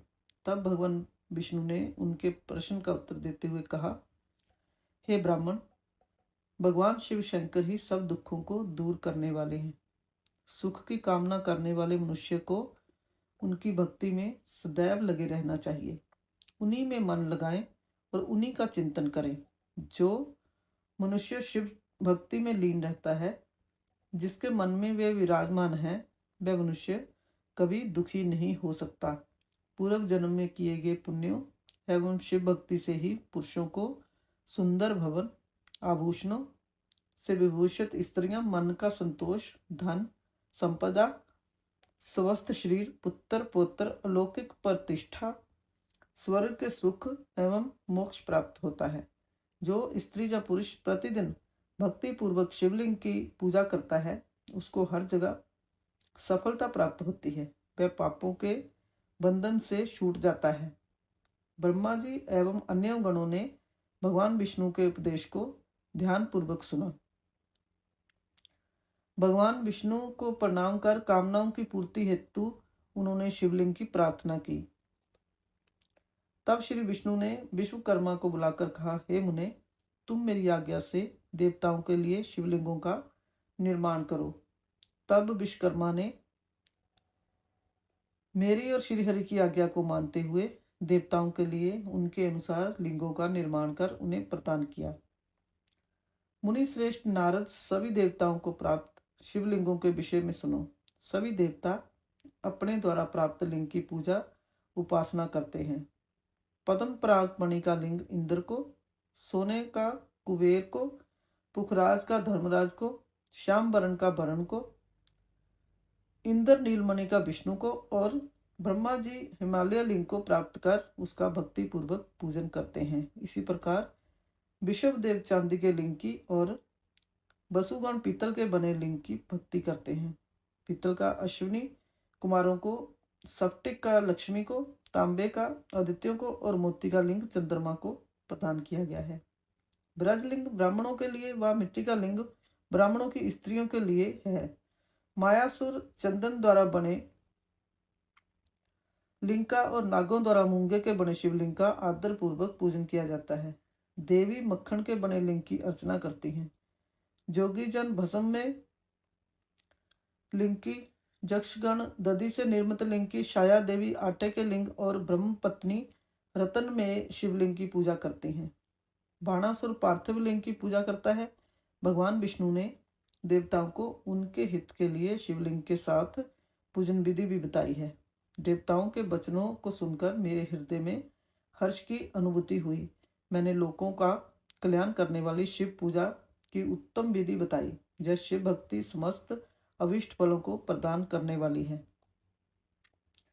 इस प्रकार लिंगों के विषय में बताकर ब्रह्मा जी ने शिवलिंग व शिव भक्ति की महिमा का वर्णन किया। शिव पूजन भोग और मोक्ष प्रदान करता है। मनुष्य जन्म उच्च कुल में प्राप्त करना अत्यंत दुर्लभ है, इसलिए मनुष्य रूप में जन्म लेकर मनुष्य को शिव भक्ति में लीन कर रहना चाहिए। शास्त्रों द्वारा बताए गए मार्ग का अनुसरण करते हुए जाति के नियमों का पालन करते हुए कर्म करें। संपत्ति के अनुसार दान दें, जप तप यज्ञ और ध्यान करें। ध्यान के द्वारा ही परमात्मा का साक्षात्कार होता है। भगवान शंकर अपने भक्तों के लिए सदा उपलब्ध रहते हैं। जब तक ज्ञान की प्राप्ति ना हो तब तक कर्मों से ही आराधना करें। इस संसार में जो जो वस्तु सत असत रूप में दिखती है अथवा सुनाई देती है वह परब्रह्मा शिव रूप है। तत्व ज्ञान ना होने तक देव की मूर्ति का पूजन करें। अपनी जाति के लिए अपनाए गए कर्म का प्रयत्न पूर्वक पालन करें। आराध्य देव का पूजन श्रद्धा पूर्वक करें, क्योंकि पूजन और दान से ही हमारी सभी विघ्न व बाधाएं दूर होती हैं। जिस प्रकार मैले कपड़े पर रंग अच्छे से नहीं चढ़ता परंतु साफ कपड़े पर अच्छी तरह से रंग चढ़ता है, उसी प्रकार देवताओं की पूजा अर्चना से मनुष्य का शरीर पूर्णतया निर्मल हो जाता है। उस पर ज्ञान का रंग चढ़ता है और वह भेदभाव आदि बंधनों से छूट जाता है। बंधनों से छूटने पर उसके सभी दुख दर्द समाप्त हो जाते हैं और मोह माया से मुक्त मनुष्य शिव पद प्राप्त कर लेता है। मनुष्य जब तक गृहस्थ आश्रम में रहे तब तक सभी देवताओं में श्रेष्ठ भगवान शंकर की मूर्ति का प्रेम पूर्वक पूजन करे।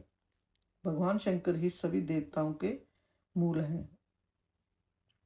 उनकी पूजा से बढ़कर कुछ भी नहीं है। जिस प्रकार वृक्ष की जड़ में पानी से सिंचने पर जड़ एवं शाखाएं सभी तृप्त हो जाती हैं, उसी प्रकार भगवान शिव की भक्ति है। अतः मनोवांछित फलों की प्राप्ति के लिए शिव जी की पूजा करनी चाहिए। अभिष्ट फलों की प्राप्ति तथा सिद्धि के लिए समस्त प्राणियों को सदैव लोक कल्याणकारी भगवान शिव का पूजन करना चाहिए। 13वां अध्याय, शिव पूजन की श्रेष्ठ विधि। ब्रह्मा जी कहते हैं, हे नारद, अब मैं शिव पूजन की सर्वोत्तम विधि बताता हूँ। यह विधि समस्त अभीष्ट तथा सुखों को प्रदान करने वाली है। उपासक ब्रह्म मुहूर्त में उठकर जगदम्बा पार्वती और भगवान शिव का स्मरण करें। दोनों हाथ जोड़कर उनके सामने सिर झुकाकर भक्ति पूर्वक प्रार्थना करें। हे देवेश उठिए, हे त्रिलोकीनाथ उठिए, मेरे हृदय में निवास करने वाले देव उठिए और पूरे ब्रह्मांड का मंगल करिए। हे प्रभु, मैं धर्म अधर्म को नहीं जानता हूँ, आपकी प्रेरणा से ही मैं कार्य करता हूँ। फिर गुरु चरणों का ध्यान करते हुए कमरे से निकलकर शौच आदि से निवृत्त हों। मिट्टी और जल से देह को शुद्ध करें। दोनों हाथों और पैरों को धोकर दातुन करें तथा 16 बार जल की अंजलियों से मुंह को धोएं। ये कार्य सूर्य उदय होने से पूर्व ही करें। हे देवताओं और ऋषियों, सृष्टि प्रतिपदा, अमावस्या, नवमी और रविवार के दिन दातुन ना करें। नदी अथवा घर में समय से स्नान करें। मनुष्य को देश और काल के विरुद्ध स्नान नहीं करना चाहिए। रविवार, श्राद्ध, संक्रांति, ग्रहण, महादान और उपवास वाले दिन गर्म जल में स्नान ना करें। कर्म से बारों को देखकर ही तेल लगाएं। जो मनुष्य नियम पूर्वक रोज तेल लगाता है उसके लिए तेल लगाना किसी भी दिन दूषित नहीं है। सरसों के तेल को ग्रहण के दिन प्रयोग में ना लाएं। इसके उपरांत स्नान पूर्व या उत्तर की ओर मुख करके करें। स्नान के उपरांत स्वच्छ अर्थात धुले हुए वस्त्र को धारण करें। दूसरों के पहने हुए अथवा रात में सोते समय पहने वस्त्रों को बिना धुले धारण न करें। स्नान के बाद पितरों एवं देवताओं को प्रसन्न करने हेतु तर्पण करें। उसके बाद धुले हुए वस्त्र धारण करें और आचमन करें। पूजा हेतु स्थान को गोबर आदि से लीपकर शुद्ध करें। वहाँ लकड़ी के आसन की व्यवस्था करें। ऐसा आसन अभीष्ट फल देने वाला होता है। उस आसन पर बिछाने के लिए मृग अर्थात हिरण की खाल की व्यवस्था करें। उस पर बैठकर भस्म से त्रिपिंड लगाएं। त्रिपुंड से जप तप तथा दान सफल होता है। त्रिपुंड लगाकर रुद्राक्ष धारण करें। तत्पश्चात मंत्रों का उच्चारण करें। आचमन करें। पूजा सामग्री को एकत्र करें। फिर जल गंध और अक्षत के पात्र को दाहिने भाग में रखें। फिर गुरु की आज्ञा लेकर और उनका ध्यान करते हुए सब परिवार शिव का पूजन करें। विघ्न विनाशक गणेश जी का बुद्धि सिद्धि सहित पूजन करें। ओम गणपते नमः का जाप करके उन्हें नमस्कार करें तथा क्षमा याचना करें। कार्तिकेय एवं गणेश जी का एक साथ पूजन करें तथा उन्हें बारंबार नमस्कार करें। फिर द्वार पर स्थित लंबोदर नामक द्वारपाल की पूजा करें। तत्पश्चात भगवती देवी की पूजा करें। चंदन कुमकुम धूप दीप और नैवेद्य से शिव जी का पूजन करें। प्रेम पूर्वक नमस्कार करें। अपने घर में मिट्टी सोना चांदी धातु या अन्य किसी धातु की शिव प्रतिमा बनाएं। भक्ति पूर्वक शिव की पूजा का उन्हें नमस्कार करें।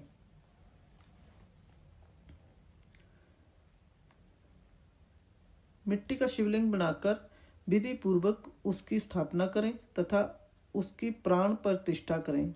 घर में भी मंत्रोच्चार करते हुए पूजा करनी चाहिए। पूजा उत्तर की ओर मुख करके करनी चाहिए। आसन पर बैठकर गुरु को नमस्कार करें। अर्घ्य पात्र से शिवलिंग पर जल चढ़ाएं। शांत मन से पूर्ण श्रद्धावंत होकर महादेव जी का आह्वान इस प्रकार करें। जो कैलाश के शिखर पर निवास करते हैं और पार्वती देवी के पति हैं, जिनके स्वरूप का वर्णन शास्त्रों में है, जो समस्त देवताओं के लिए पूजित हैं, जिनके 5 मुख 10 हाथ तथा प्रत्येक मुख पर 3-3 नेत्र हैं, जो सिर पर चंद्रमा का मुकुट और जटा धारण किए हुए हैं, जिनका रंग कपूर के समान है, जो बाघ की खाल बांधते हैं, जिनके गले में बासुकी नामक नाग लिपटा है, जो सभी मनुष्यों को शरण देते हैं और सभी भक्तगण जिनकी जय जयकार करते हैं, जिनका सभी वेद और शास्त्रों में गुणगान किया गया है। ब्रह्मा विष्णु जिनकी स्तुति करते हैं, जो परम आनंद देने वाले तथा भक्त वत्सल हैं। ऐसे देवों के देव महादेव भगवान शिव जी का मैं आह्वान करता हूँ। इस प्रकार आह्वान करने के पश्चात उनका आसन स्थापित करें। आसन के बाद शिव जी को पाद्य और अर्घ्य दें।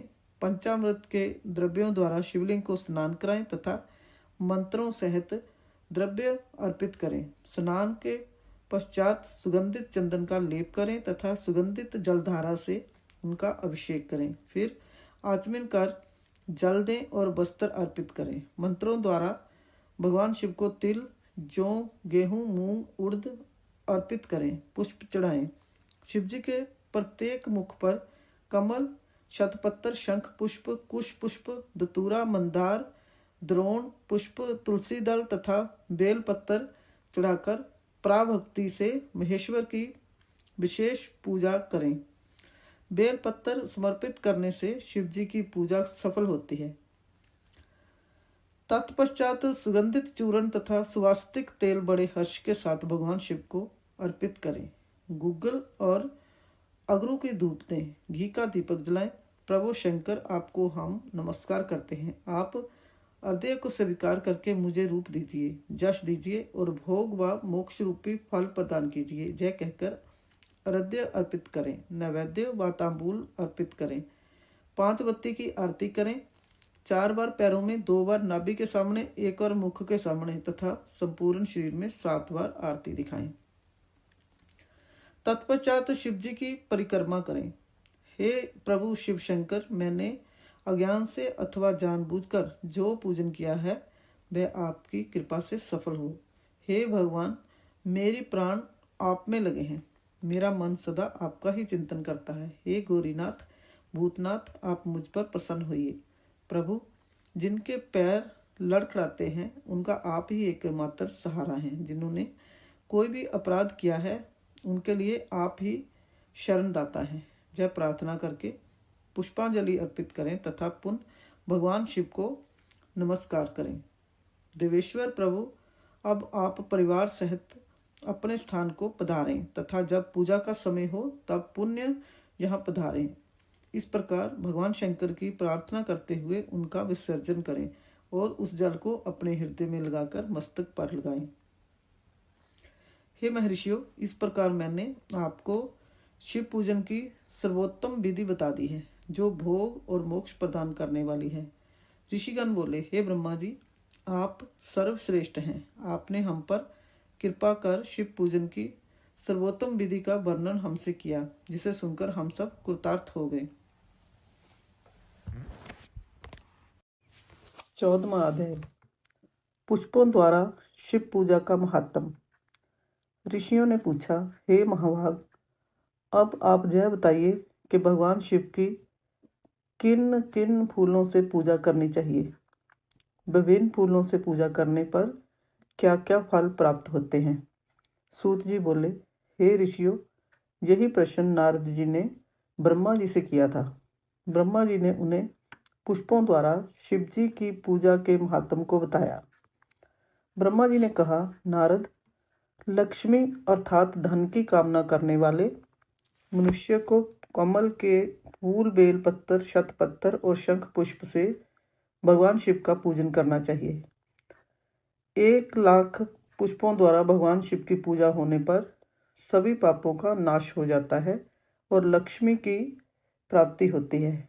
1,00,000 फूलों से शिव जी की पूजा करने से मनुष्य को संपूर्ण अभिष्ट फलों की प्राप्ति होती है। जिसके मन में कोई कामना ना हो वह उपासक इस पूजन से शिव स्वरूप हो जाता है। मृत्युंजय मंत्र के 5,00,000 जाप होने पर महादेव के स्वरूप के दर्शन हो जाते हैं। 1,00,000 जाप से शरीर की शुद्धि होती है। दूसरे लाख के जाप से पहले जन्म की बातें याद आ जाती हैं। तीसरे लाख जाप के पूर्ण होने पर इच्छा की गई सभी वस्तुओं की प्राप्ति हो जाती है। चौथे लाख जाप पूर्ण होने पर भगवान शिव सपनों में दर्शन देते हैं। 5वां लाख जाप पूरा होने पर वे प्रत्यक्ष दर्शन देते हैं। मृत्युंजय मंत्र के 10,00,000 जाप करने से संपूर्ण फलों की सिद्धि होती है। मोक्ष की कामना करने वाले मनुष्य को 1,00,000 दर्भों यानी कि द्रुबा से शिव पूजन करना चाहिए। आयु वृद्धि की इच्छा करने वाले मनुष्य को 1,00,000 द्रुबाओं द्वारा पूजन करना चाहिए। पुत्र प्राप्ति की इच्छा रखने वाले मनुष्य को 1,00,000 धतूरे के फूलों से पूजा करनी चाहिए। पूजन में लाल डंठल वाले धतूरे को शुभदायक माना जाता है। यश प्राप्ति के लिए 1,00,000 अगस्त्य के फूलों से पूजा करनी चाहिए। तुलसी दल द्वारा शिव जी की पूजा करने से भोग और मोक्ष की प्राप्ति होती है। अड़हल, जवा, कुसुम के 1,00,000 फूलों से पूजा करने पर शत्रुओं की मृत्यु होती है।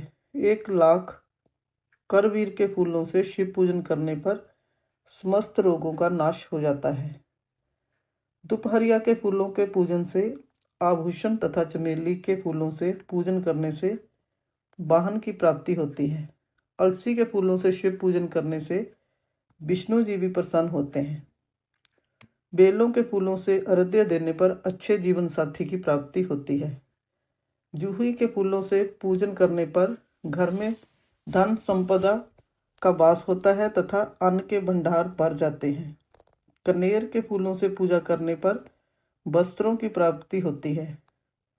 सेदुआरी और शेफालिका के फूलों से पूजन करने पर मन निर्मल हो जाता है। हार श्रृंगार के फूलों से पूजन करने पर सुख संपत्ति की वृद्धि होती है। राई के 1,00,000 फूलों से पूजन करने पर शत्रु मृत्यु को प्राप्त होते हैं। चंपा और केवड़े के फूलों से शिव पूजन नहीं करना चाहिए। ये दोनों फूल महादेव के पूजन के लिए अयोग्य होते हैं। इसके अलावा सभी फूलों का पूजन में उपयोग किया जा सकता है। महादेवी जी पर चावल चढ़ाने से लक्ष्मी की प्राप्ति होती है। ये चावल अखंडित होने चाहिए। उन्हें विधि पूर्वक अर्पित करें।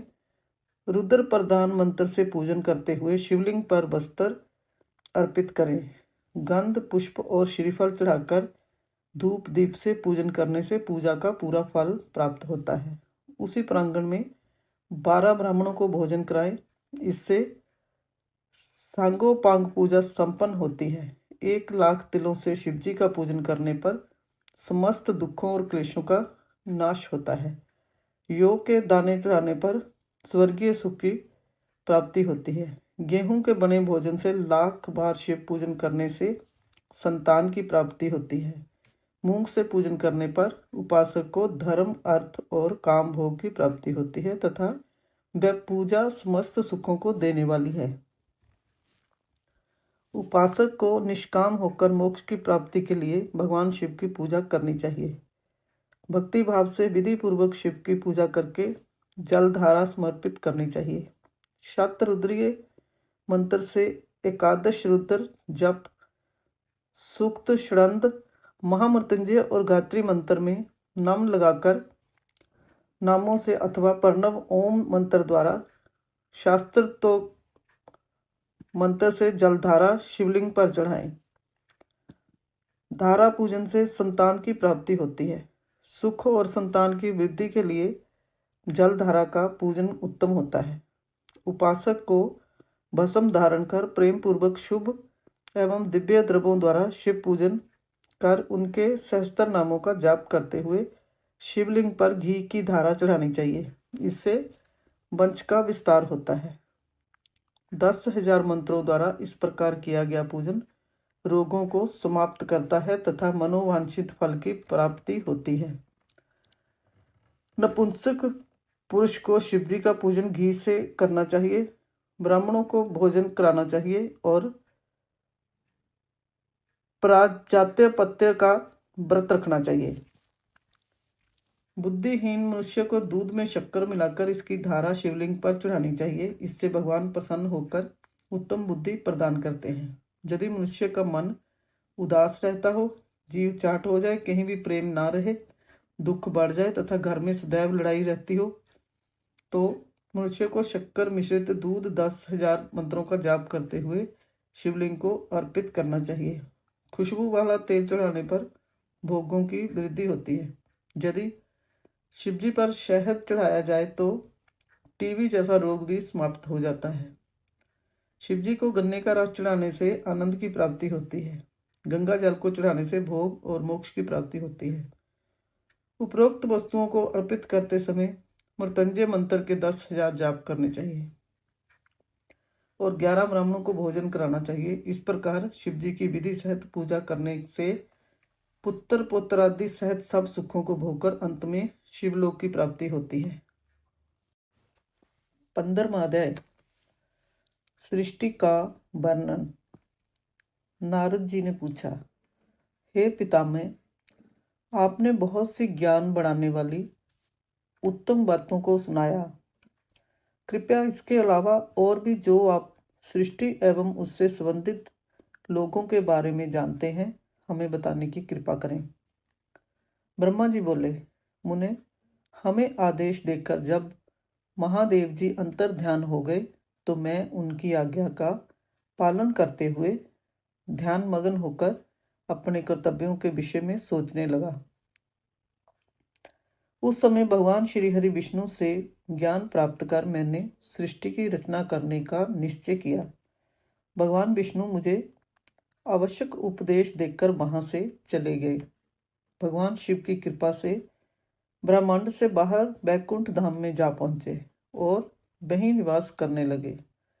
सृष्टि की रचना के उद्देश्य से मैंने भगवान शिव और विष्णु का स्मरण करके जल को हाथ में लेकर ऊपर की ओर उछाला। इससे वहां एक अंड प्रकट हुआ जो 24 तत्वों का समूह कहा जाता है। वह विराट आकार वाला अंड जड़ रूप में था। उसे चेतनता प्रदान करने हेतु मैं कठोर तप करने लगा और 12 वर्षों तक तप करता रहा। तब श्री हरि विष्णु स्वयं प्रकट हुए और प्रसन्नता पूर्वक बोले। श्री विष्णु ने कहा, ब्राह्मण, मैं तुम पर प्रसन्न हूं। जो इच्छा हो वह वर मांग लो। भगवान शिव की कृपा से मैं सब कुछ देने में समर्थ हूं। ब्रह्मा बोले, महाभाग, आपने मुझ पर बड़ी कृपा की है। भगवान शंकर ने मुझे आपके हाथों में सौंप दिया है। आपको मैं नमस्कार करता हूं। कृपा कर इस विराट 24 तत्वों से बने अंड को चेतना प्रदान कीजिए। मेरा ऐसा कहने पर श्री विष्णु ने अनंत रूप धारण कर अंड में प्रवेश किया। उस समय उनके सहस्त्रों मस्तक, सहस्त्र आंखें और सहस्त्र पैर थे। उनके अंड में प्रवेश करते ही वह चेतन हो गया। पाताल से सत्यलोक तक अंड के रूप में वहां विष्णु भगवान विराजने लगे। अंड में विराजमान होने के कारण विष्णु जी बैराज पुरुष कहलाए। पंचमुख महादेव ने अपने निवास हेतु कैलाश नगर का निर्माण किया। देव ऋषि संपूर्ण ब्रह्मांड का नाश होने पर भी बैकुंठ और कैलाश अमर रहेंगे, अर्थात इनका नाश नहीं हो सकता। महादेव की आज्ञा से ही मुझ में सृष्टि की रचना करने की इच्छा उत्पन्न हुई है। अनजाने में ही मुझसे तमोगुणी सृष्टि की उत्पत्ति हुई, जिसे अविद्या पंचक कहते हैं। उसके पश्चात भगवान शिव की आज्ञा से स्थावर संजक वृक्ष, जिसे पहला सर्ग कहते हैं, का निर्माण हुआ, परंतु पुरुषार्थ का साधक नहीं था। और दूसरा सर्ग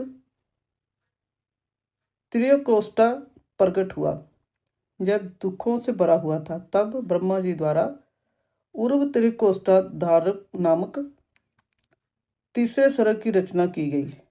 यह सात्विक सर्ग देव सर्ग के नाम से प्रसिद्ध हुआ। यह सर्ग सत्यवादी तथा परम सुखदायक है। इसकी रचना के उपरांत मैंने पुण्य शिव चिंतन आरंभ कर दिया। तब एक रजोगुणी सृष्टि का आरंभ हुआ जो अर्वाकस्तोता नाम से विख्यात हुआ। इसके बाद मैंने 5 विकृत सृष्टि और 3 प्राकृत सर्गों का जन्म दिया। पहला महत्व, दूसरा भूतों और तीसरा वैकारिक सर्ग है। इसके अलावा 5 विकृत सर्ग हैं। दोनों को मिलाकर कुल 8 सर्ग होते हैं। नमा कुमार सर्ग है, जिससे सनत सनंदन कुमारों की रचना हुई है। सनत आदि मेरे 4 मानस पुत्र हैं, जो ब्रह्मा के समान हैं। वे महान व्रत का पालन करने वाले हैं। वे संसार से विमुख एवं ज्ञानी हैं। उनका मन शिव चिंतन में लगा रहता है। मुनि नारद मेरी आज्ञा पाकर भी उन्होंने सृष्टि के कार्य में मन नहीं लगाया। इससे मुझ में क्रोध प्रवेश कर गया। तब भगवान विष्णु ने मुझे समझाया और भगवान शिव की तपस्या करने के लिए कहा। मेरी घोर तपस्या से मेरी भौं और नाक के मध्य भाग से महेश्वर की 3 कुटियां प्रकट हुई, जो पूर्णाश्र, सर्वेश्वर एवं दयासागर थी, और भगवान शिव का अर्धनारीश्वर रूप प्रकट हुआ।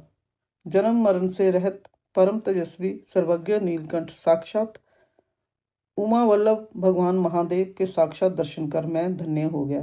मैंने भक्ति भाव से उन्हें प्रणाम किया और उन्हें प्रसन्न करने के लिए उनकी स्तुति करने लगा। तब मैंने उनसे जीवों की रचना करने की प्रार्थना की।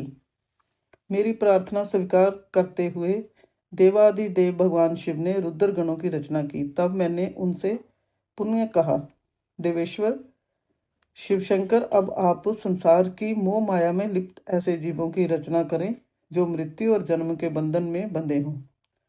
यह सुनकर महादेव जी हंसते हुए कहने लगे। शिवजी ने कहा, हे ब्रह्मा, मैं जन्म और मृत्यु के भय में लिप्त जीवों की रचना नहीं करूंगा, क्योंकि वे जीव संसार रूपी बंधन में बंधे होने के कारण दुखों से युक्त होंगे। मैं सिर्फ उनका उद्धार करूंगा, उन्हें परम ज्ञान प्रदान कर उनके ज्ञान का विकास करूंगा। हे प्रजापते, इन जीवों की रचना आप करें। मोह माया के बंधनों में बंधे इस प्रकार के जीवों की सृष्टि करने पर भी आप इस माया में नहीं बंधेंगे। मुझसे इस प्रकार कहकर महादेव शिवशंकर अपने पार्षदों के साथ वहां से अंतर्ध्यान हो गए। 16वां अध्याय, सृष्टि की उत्पत्ति।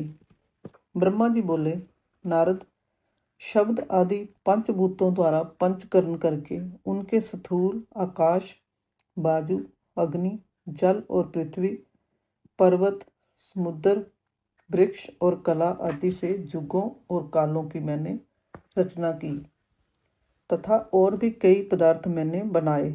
उत्पत्ति और विनाश वाले पदार्थों का भी मैंने निर्माण किया है, परंतु जब इससे भी मुझे संतोष नहीं हुआ तो मैंने माँ अम्बा सहित भगवान शिव का ध्यान करके सृष्टि के अन्य पदार्थों की रचना की और अपने नेत्रों से मरीच को, हृदय से भृगु को, सिर से अंगिरा को, कान से मुनिश्रेष्ठ पुल्य को, उदान से पुलस्त्य को, समान से वशिष्ठ को, अपान से कृतु को, दोनों कानों से अत्रि को, प्राण से दक्ष को और गोद से तुमको, छाया से कर्दम मुनि को उत्पन्न किया है। सब साधनाओं के साधन धर्म को भी मैंने अपने संकल्प से प्रकट किया है। मुनि श्रेष्ठ, इस तरह साधकों की रचना करके महादेव जी की कृपा से मैंने अपने को कृतार्थ माना। मेरे संकल्प से उत्पन्न धर्म मेरी आज्ञा से मानव का रूप धारण कर साधन में लग गए। इसके उपरांत मैंने विभिन्न शरीर प्रदान किए। तत्पश्चात भगवान शिव की प्रेरणा से मैं अपने शरीर को 2 भागों में विभक्त कर 2 रूपों वाला हो गया। मैं आधे शरीर से पुरुष व आधे से नारी हो गया। पुरुष स्वयंभू मनु नाम से प्रसिद्ध हुए एवं उच्च कोटि के साधक कहलाए। नारी रूप से शतरूपा नाम वाली जोगनी एवं परम तपस्विनी स्त्री उत्पन्न हुई। मनु ने वैवाहिक विधि से अत्यंत सुंदरी शतरूपा का पानी ग्रहण किया और मैथुन द्वारा सृष्टि को उत्पन्न करने लगे। उन्होंने शतरूपा से प्रियव्रत और उत्तानपाद नामक 2 पुत्र तथा आकुति और देवहूति और प्रस्तुति नामक 3 पुत्रियां प्राप्त की। आकुति का रुचि मुनि से, देवहूति का कर्दम मुनि से तथा प्रसूति का दक्ष प्रजापति के साथ विवाह कर दिया गया। इनकी संतानों से पूरा जगत चरचरा गया। रुचि और आकुति के वैवाहिक संबंध में यज्ञ और दक्षिणा नामक स्त्री पुरुष का जोड़ा उत्पन्न हुआ। यज्ञ की दक्षिणा से 12 पुत्र हुए। मुने कर्दम और देवहूति के संबंध से बहुत सी पुत्रियां पैदा हुई। दक्ष और प्रसूति से 24 कन्याएं हुई। दक्ष ने 13 कन्याओं का विवाह धर्म से कर दिया। ये 13 कन्याएं श्रद्धा, लक्ष्मी, धृति, तृष्टि, पुष्टि, मेधा, प्रिया, बुद्धि, लज्जा, वसु, शांति, सिद्धि और कीर्ति हैं। अन्य 11 कन्याओं ख्याति, सती, संभूति, स्मृति, प्रीति, क्षमा, संति, अनसुया, ऊर्जा, स्वाहा और सविता का विवाह भृगु, शिव, मरीच, अंगिरा, पुलस्त्य, पुल्य, कृतु, अत्रि, विशिष्ट, अग्नि और पितर नामक मुनियों से संपन्न हुआ। इनकी संतानों से पूरा त्रिलोक भर गया। अंबिका पति महादेव जी की आज्ञा से बहुत से प्राणी श्रेष्ठ मुनियों के रूप में उत्पन्न हुए। कल्प भेद से दक्ष की 60 कन्याएं हुई। उनमें से 10 कन्याओं का विवाह धर्म से 27 का, चंद्रमा से 13 कन्याओं का विवाह कश्यप ऋषि से संपन्न हुआ। नारद, उन्होंने 4 कन्याएं अरिष्टनेमि को ब्याह दी। भृगु, अंगिरा और कुशाशव से 2-2 कन्याओं का विवाह कर दिया गया। कश्यप ऋषि की संतानों से संपूर्ण त्रिलोक आलोकित है। देवता, ऋषि, दैत्य, वृक्ष, पक्षी, पर्वत तथा लताएं आदि कश्यप पत्नियों से पैदा हुए हैं। इस तरह भगवान शंकर की आज्ञा से ब्रह्मा जी ने पूरी सृष्टि की रचना की।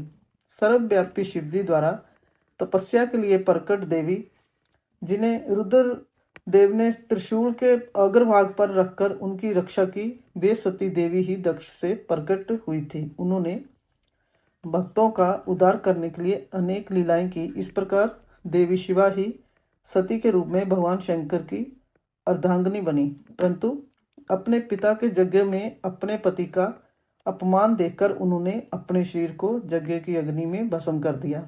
देवताओं की प्रार्थना पर ही वे मां सती पार्वती के रूप में प्रकट हुई और कठिन तपस्या करके उन्होंने पुण्य भगवान भोलेनाथ को प्राप्त कर लिया। वे इस संसार में कालिका, चंडिका, भद्रा, चामुंडा, विजया, जया, जयंती, भद्रकाली, दुर्गा, भगवती, कामाख्या, कामदा, अम्बा, मुर्डानी और सर्वमंगला आदि अनेक नामों से पूजी जाती हैं। देवी के ये नाम भोग और मोक्ष को देने वाले हैं। मुनि नारद, इस प्रकार मैंने तुम्हें सृष्टि की उत्पत्ति की कथा सुनाई है। पूरा ब्रह्मांड भगवान शिव की आज्ञा से मेरे द्वारा रचा गया है। ब्रह्मा, विष्णु और रुद्र आदि तीनों देवता उन्हीं महादेव के अंश हैं। भगवान शिव निर्गुण और सगुण हैं। वे शिवलोक में शिवा के साथ निवास करते हैं।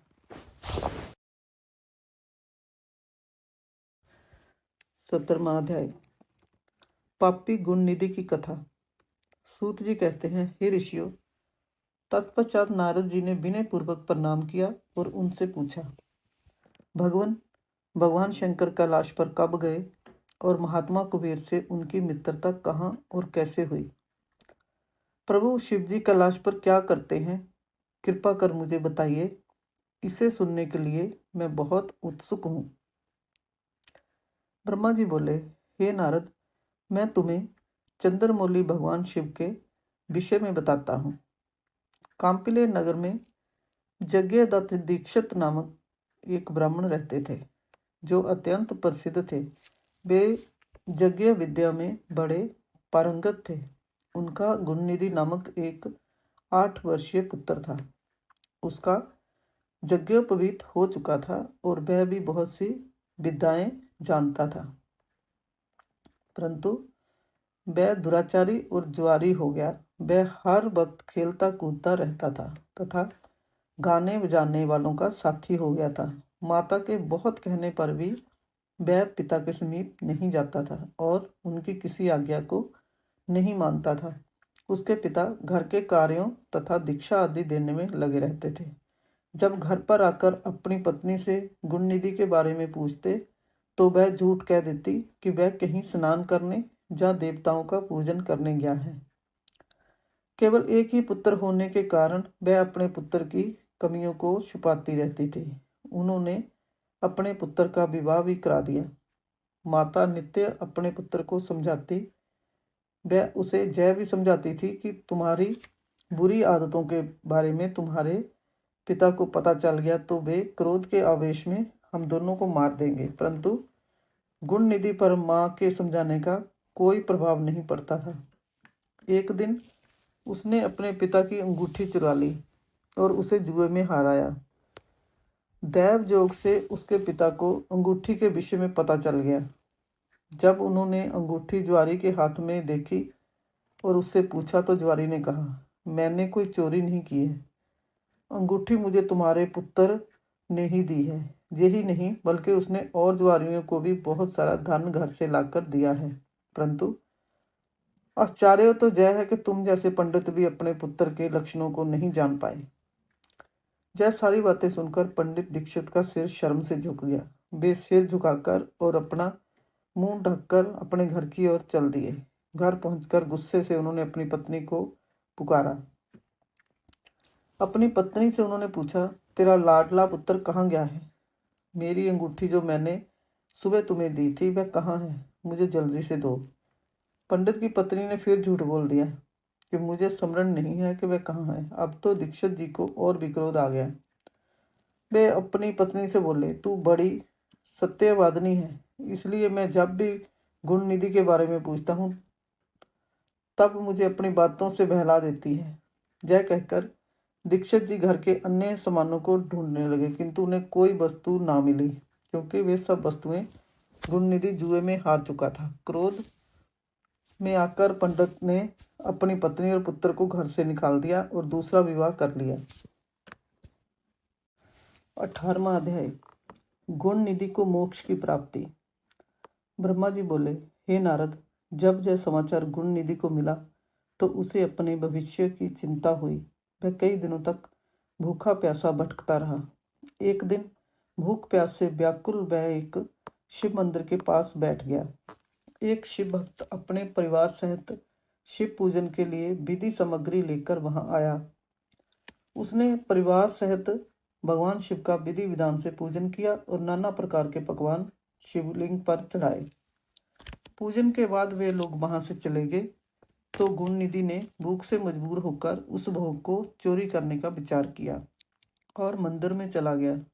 उस समय अंधेरा हो चुका था, इसलिए उसने अपने वस्त्र को जलाकर उजाला किया। जय मानो उसने भगवान शिव के सम्मुख दीप जलाकर दीपदान किया था। जैसे ही वह सब भोग उठाकर भागने लगा, उसके पैरों की धमक से लोगों को पता चल गया कि उसने मंदिर में चोरी की है। सभी उसे पकड़ने के लिए दौड़े और उसका पीछा करने लगे। नगर के लोगों ने उसे खूब मारा। उनकी मार को उसका भूखा शरीर सहन नहीं कर सका। उसके प्राण पंखेरु उड़ गए। उसके कुकर्मों के कारण जमदूत उसको बांधकर ले जा रहे थे। तभी भगवान शिव के पार्षद वहां आ गए और गुण निधि को जमदूतों के बंधनों से मुक्त करा दिया। जमदूतों ने शिव गुणों को नमस्कार किया और बताया कि जय बड़ा पापी और धर्म कर्म से हीन है। जय अपने पिता का भी शत्रु है। इसने शिवजी के भोग की भी चोरी की है। इसने बहुत पाप किए हैं, इसलिए जय जमलोक का अधिकारी है। इसे हमारे साथ जाने दें ताकि विभिन्न नरकों को जय भोग सके। तब शिव गणों ने उत्तर दिया कि निश्चय ही गुण निधि ने बहुत से पाप कर्म किए हैं, परंतु इसने कुछ पुण्य कर्म भी किए हैं, जो संख्या में कम होने पर भी पाप कर्मों को नष्ट करने वाले हैं। इसने रात्रि में अपने वस्त्र को फाड़कर शिवलिंग के समक्ष दीपक में बत्ती डालकर उसे जलाया और दीपदान किया। इसने अपने पिता के श्रीमुख से एवं मंदिर के बाहर बैठकर शिव गुणों को सुना है और ऐसे ही और भी अनेक धर्म कर्म इसने किए हैं। इतने दिनों तक भूखा रहकर इसने व्रत किया और शिव दर्शन तथा शिव पूजन भी अनेकों बार किया है।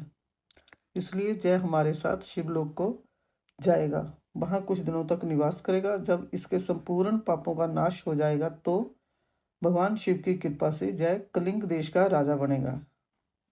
अनंत्य जमदूतों, तुम अपने लोक को लौट जाओ। यह सुनकर जमदूत जमलोक को लौट गए। उन्होंने जमराज को इस विषय में सूचना दे दी और जमराज ने इसको प्रसन्नतापूर्वक स्वीकार कर लिया। तत्पश्चात गुणनिधि नामक ब्राह्मण को लेकर शिवगण शिवलोक को चल दिए। कैलाश पर भगवान शिव और देवी उमा विराजमान थे। उसे उनके सामने लाया गया। गुणनिधि ने भगवान शिव उमा की चरण वंदना की और उनकी स्तुति की। उसने महादेव से अपने किए कर्मों के बारे में क्षमा याचना की। भगवान ने उसे क्षमा प्रदान कर दी। वहां शिवलोक में कुछ दिन निवास करने के बाद गुणनिधि कलिंग देश के राजा अरिंदम के पुत्र दम के रूप में विख्यात हुआ। हे नारद, शिवजी की थोड़ी सी सेवा भी उसके लिए अत्यंत फलदायक हुई। इस गुणनिधि के चरित्र को जो कोई पढ़ता अथवा सुनता है, उसकी सभी कामनाएं पूरी होती हैं तथा वह मनुष्य सुख शांति प्राप्त करता है। 19वां अध्याय, गुणनिधि को कुबेर पद की प्राप्ति। नारद जी ने प्रश्न किया, हे ब्रह्मा जी, अब आप मुझे यह बताइए कि गुणनिधि जैसे महापापी मनुष्य को भगवान शिव द्वारा कुबेर पद क्यों और कैसे प्रदान किया गया। हे प्रभु, कृपा कर इस कथा को भी बताइए। ब्रह्मा जी बोले, नारद, शिवलोक में सारे दिव्य भोगों का उपभोग तथा उमा महेश्वर का सेवन कर वह अगले जन्म में कलिंग के राजा अरिंदम का पुत्र हुआ। उसका नाम दम था। बालक दम की भगवान शंकर में असीम भक्ति थी। वह सदैव शिवजी की सेवा में लगा रहता था। वह अन्य बालकों के साथ मिलकर शिव भजन करता। युवा होने पर उसके पिता अरिंदम की मृत्यु के पश्चात दम को राज सिंहासन पर बैठाया गया। राजा दम सब और शिव धर्म का प्रचार और प्रसार करने लगे। वे सभी शिवालयों में दीपदान करते थे। उनकी शिव में अनन्य भक्ति थी। उन्होंने अपने राज्य में रहने वाले सभी ग्रामाध्यक्षों को जय आज्ञा दी थी कि शिव मंदिर में दीपदान करना सबके लिए अनिवार्य है। अपने गांव के आसपास जितने शिवालय हैं वहां सदा दीप जलाना चाहिए। राजा दम ने आजीवन शिव धर्म का पालन किया। इस तरह वे बड़े धर्मात्मा कहलाए। उन्होंने शिवालयों में बहुत से दीप जलवाए। उसके फलस्वरूप वे दीपों की प्रभा के आश्चर्य और मृत्यु उपरांत अलकापुरी के स्वामी बने। ब्रह्मा जी बोले, हे नारद, भगवान शिव का पूजन व उपासना महान फल देने वाली है। दीक्षित के पुत्र गुणनिधि ने जो पूर्ण अधर्मी था, भगवान शिव की कृपा पाकर दिक्पाल का पद पा लिया था। अब मैं तुम्हें उसकी भगवान शिव के साथ मित्रता के विषय में बताता हूँ। नारद, बहुत पहले की बात है। मेरे मानस पुत्र पुलसत्य से विश्रवा का जन्म हुआ और विश्रवा के पुत्र कुबेर हुए। उन्होंने पूर्व काल में बहुत कठोर तप किया। उन्होंने विश्वकर्मा द्वारा रचित अलकापुरी का उपभोग किया। मेघ वाहन कल्य के आरंभ होने पर वे कुबेर के रूप में घोर तप करने लगे। वे भगवान शिव द्वारा प्रकाशित काशीपुरी में गए और अपने मन के रतन में दीपों से 11 रुद्रों को उद्बोधित कर वे तन्मयता से शिवजी के ध्यान में मगन होकर निश्चल भाव से उनकी उपासना करने लगे। वहां उन्होंने शिवलिंग की प्रतिष्ठा की। उत्तम पुष्पों द्वारा शिवलिंग का पूजन किया।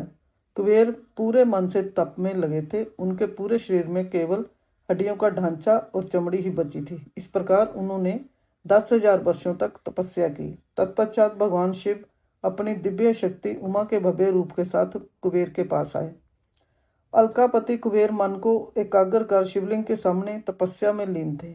भगवान शिव ने कहा, अलकापते, मैं तुम्हारी भक्ति और तपस्या से प्रसन्न हूँ। तुम मुझसे अपनी इच्छा अनुसार वर मांग सकते हो। यह सुनकर जैसे ही कुबेर ने आंखें खोली तो उन्हें अपने सामने भगवान नीलकंठ खड़े दिखाई दिए। उनका तेज सूर्य के समान था। उनके मस्तक पर चंद्रमा अपनी चांदनी बिखेर रहा था। उनके तेज से कुबेर की आंखें चुंधिया गईं। तत्काल उन्होंने अपनी आंखें बंद कर ली।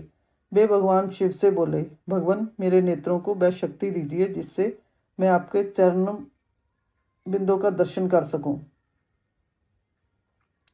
कुबेर की बात सुनकर भगवान शिव ने अपनी हथेली से कुबेर को स्पर्श कर देखने की शक्ति प्रदान की।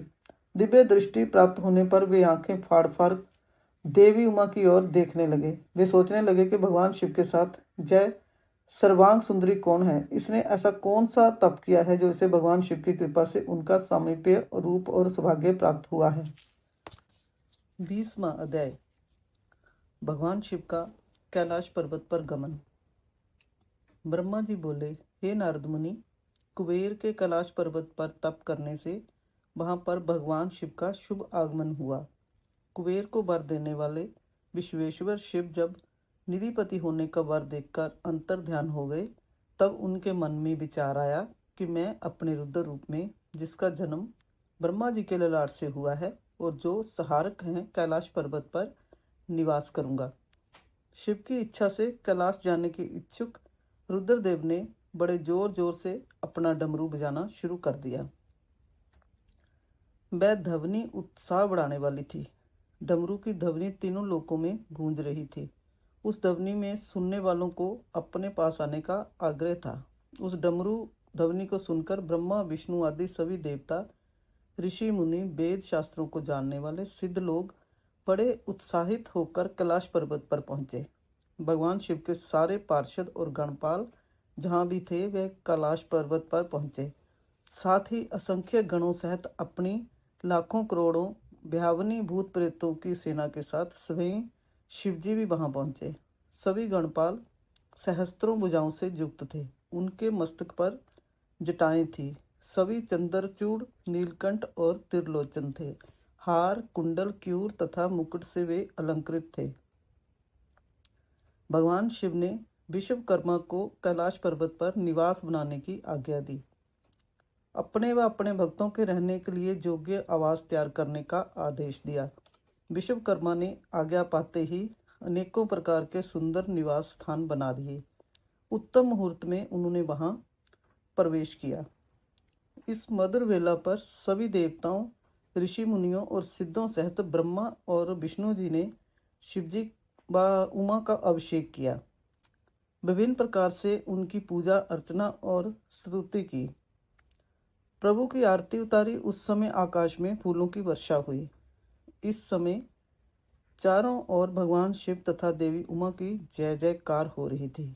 सभी की स्तुति से प्रसन्न होकर भगवान शिव ने उन्हें उनकी इच्छा के अनुसार वरदान दिया तथा उन्हें अभीष्ट और मनोवांछित वस्तुएं भेंट की। तत्पश्चात भगवान शंकर की आज्ञा लेकर सभी देवता अपने अपने निवास को चले गए। कुबेर भी भगवान शिव की आज्ञा पाकर अपने स्थान अलकापुरी को चले गए। तत्पश्चात भगवान शंभु वहां निवास करने लगे। वे योग साधना में लीन होकर ध्यान में मगन रहते। कुछ समय तक वहां अकेले निवास करने के बाद उन्होंने दक्ष कन्या देवी सती को पत्नी रूप में प्राप्त कर लिया। देव ऋषि अब रुद्र भगवान देव सती के साथ वहां सुखपूर्वक विहार करने लगे। हे नारद, इस प्रकार मैंने तुम्हें भगवान शिव के रुद्र अवतार का वर्णन और उनके कैलाश पर आगमन की उत्तम कथा सुनाई है। तुम्हें शिवजी व कुबेर की मित्रता और भगवान शिव की विभिन्न लीलाओं के विषय में बताया है। उनकी भक्ति तीनों लोकों का सुख प्रदान करने वाली तथा मनोवांछित फलों को देने वाली है। इस लोक में ही नहीं, परलोक में भी सद्गति प्राप्त होती है। इस कथा को जो भी मनुष्य एकाग्र होकर सुनता या पढ़ता है, वह इस लोक में सुख और भोगों को पाकर मोक्ष को प्राप्त होता है। नारद जी ने ब्रह्मा जी का धन्यवाद किया और उनकी स्तुति की। वे बोले कि प्रभु, आपने मुझे इस अमृत कथा को सुनाया है। आप महाज्ञानी हैं। आप सभी की इच्छाओं को पूर्ण करते हैं। मैं आपका आभारी हूँ। शिव चरित्र जैसा श्रेष्ठ ज्ञान आपने मुझे दिया है। हे प्रभु, मैं आपको बारंबार नमन करता हूँ। श्री रुद्र संहिता संपूर्ण।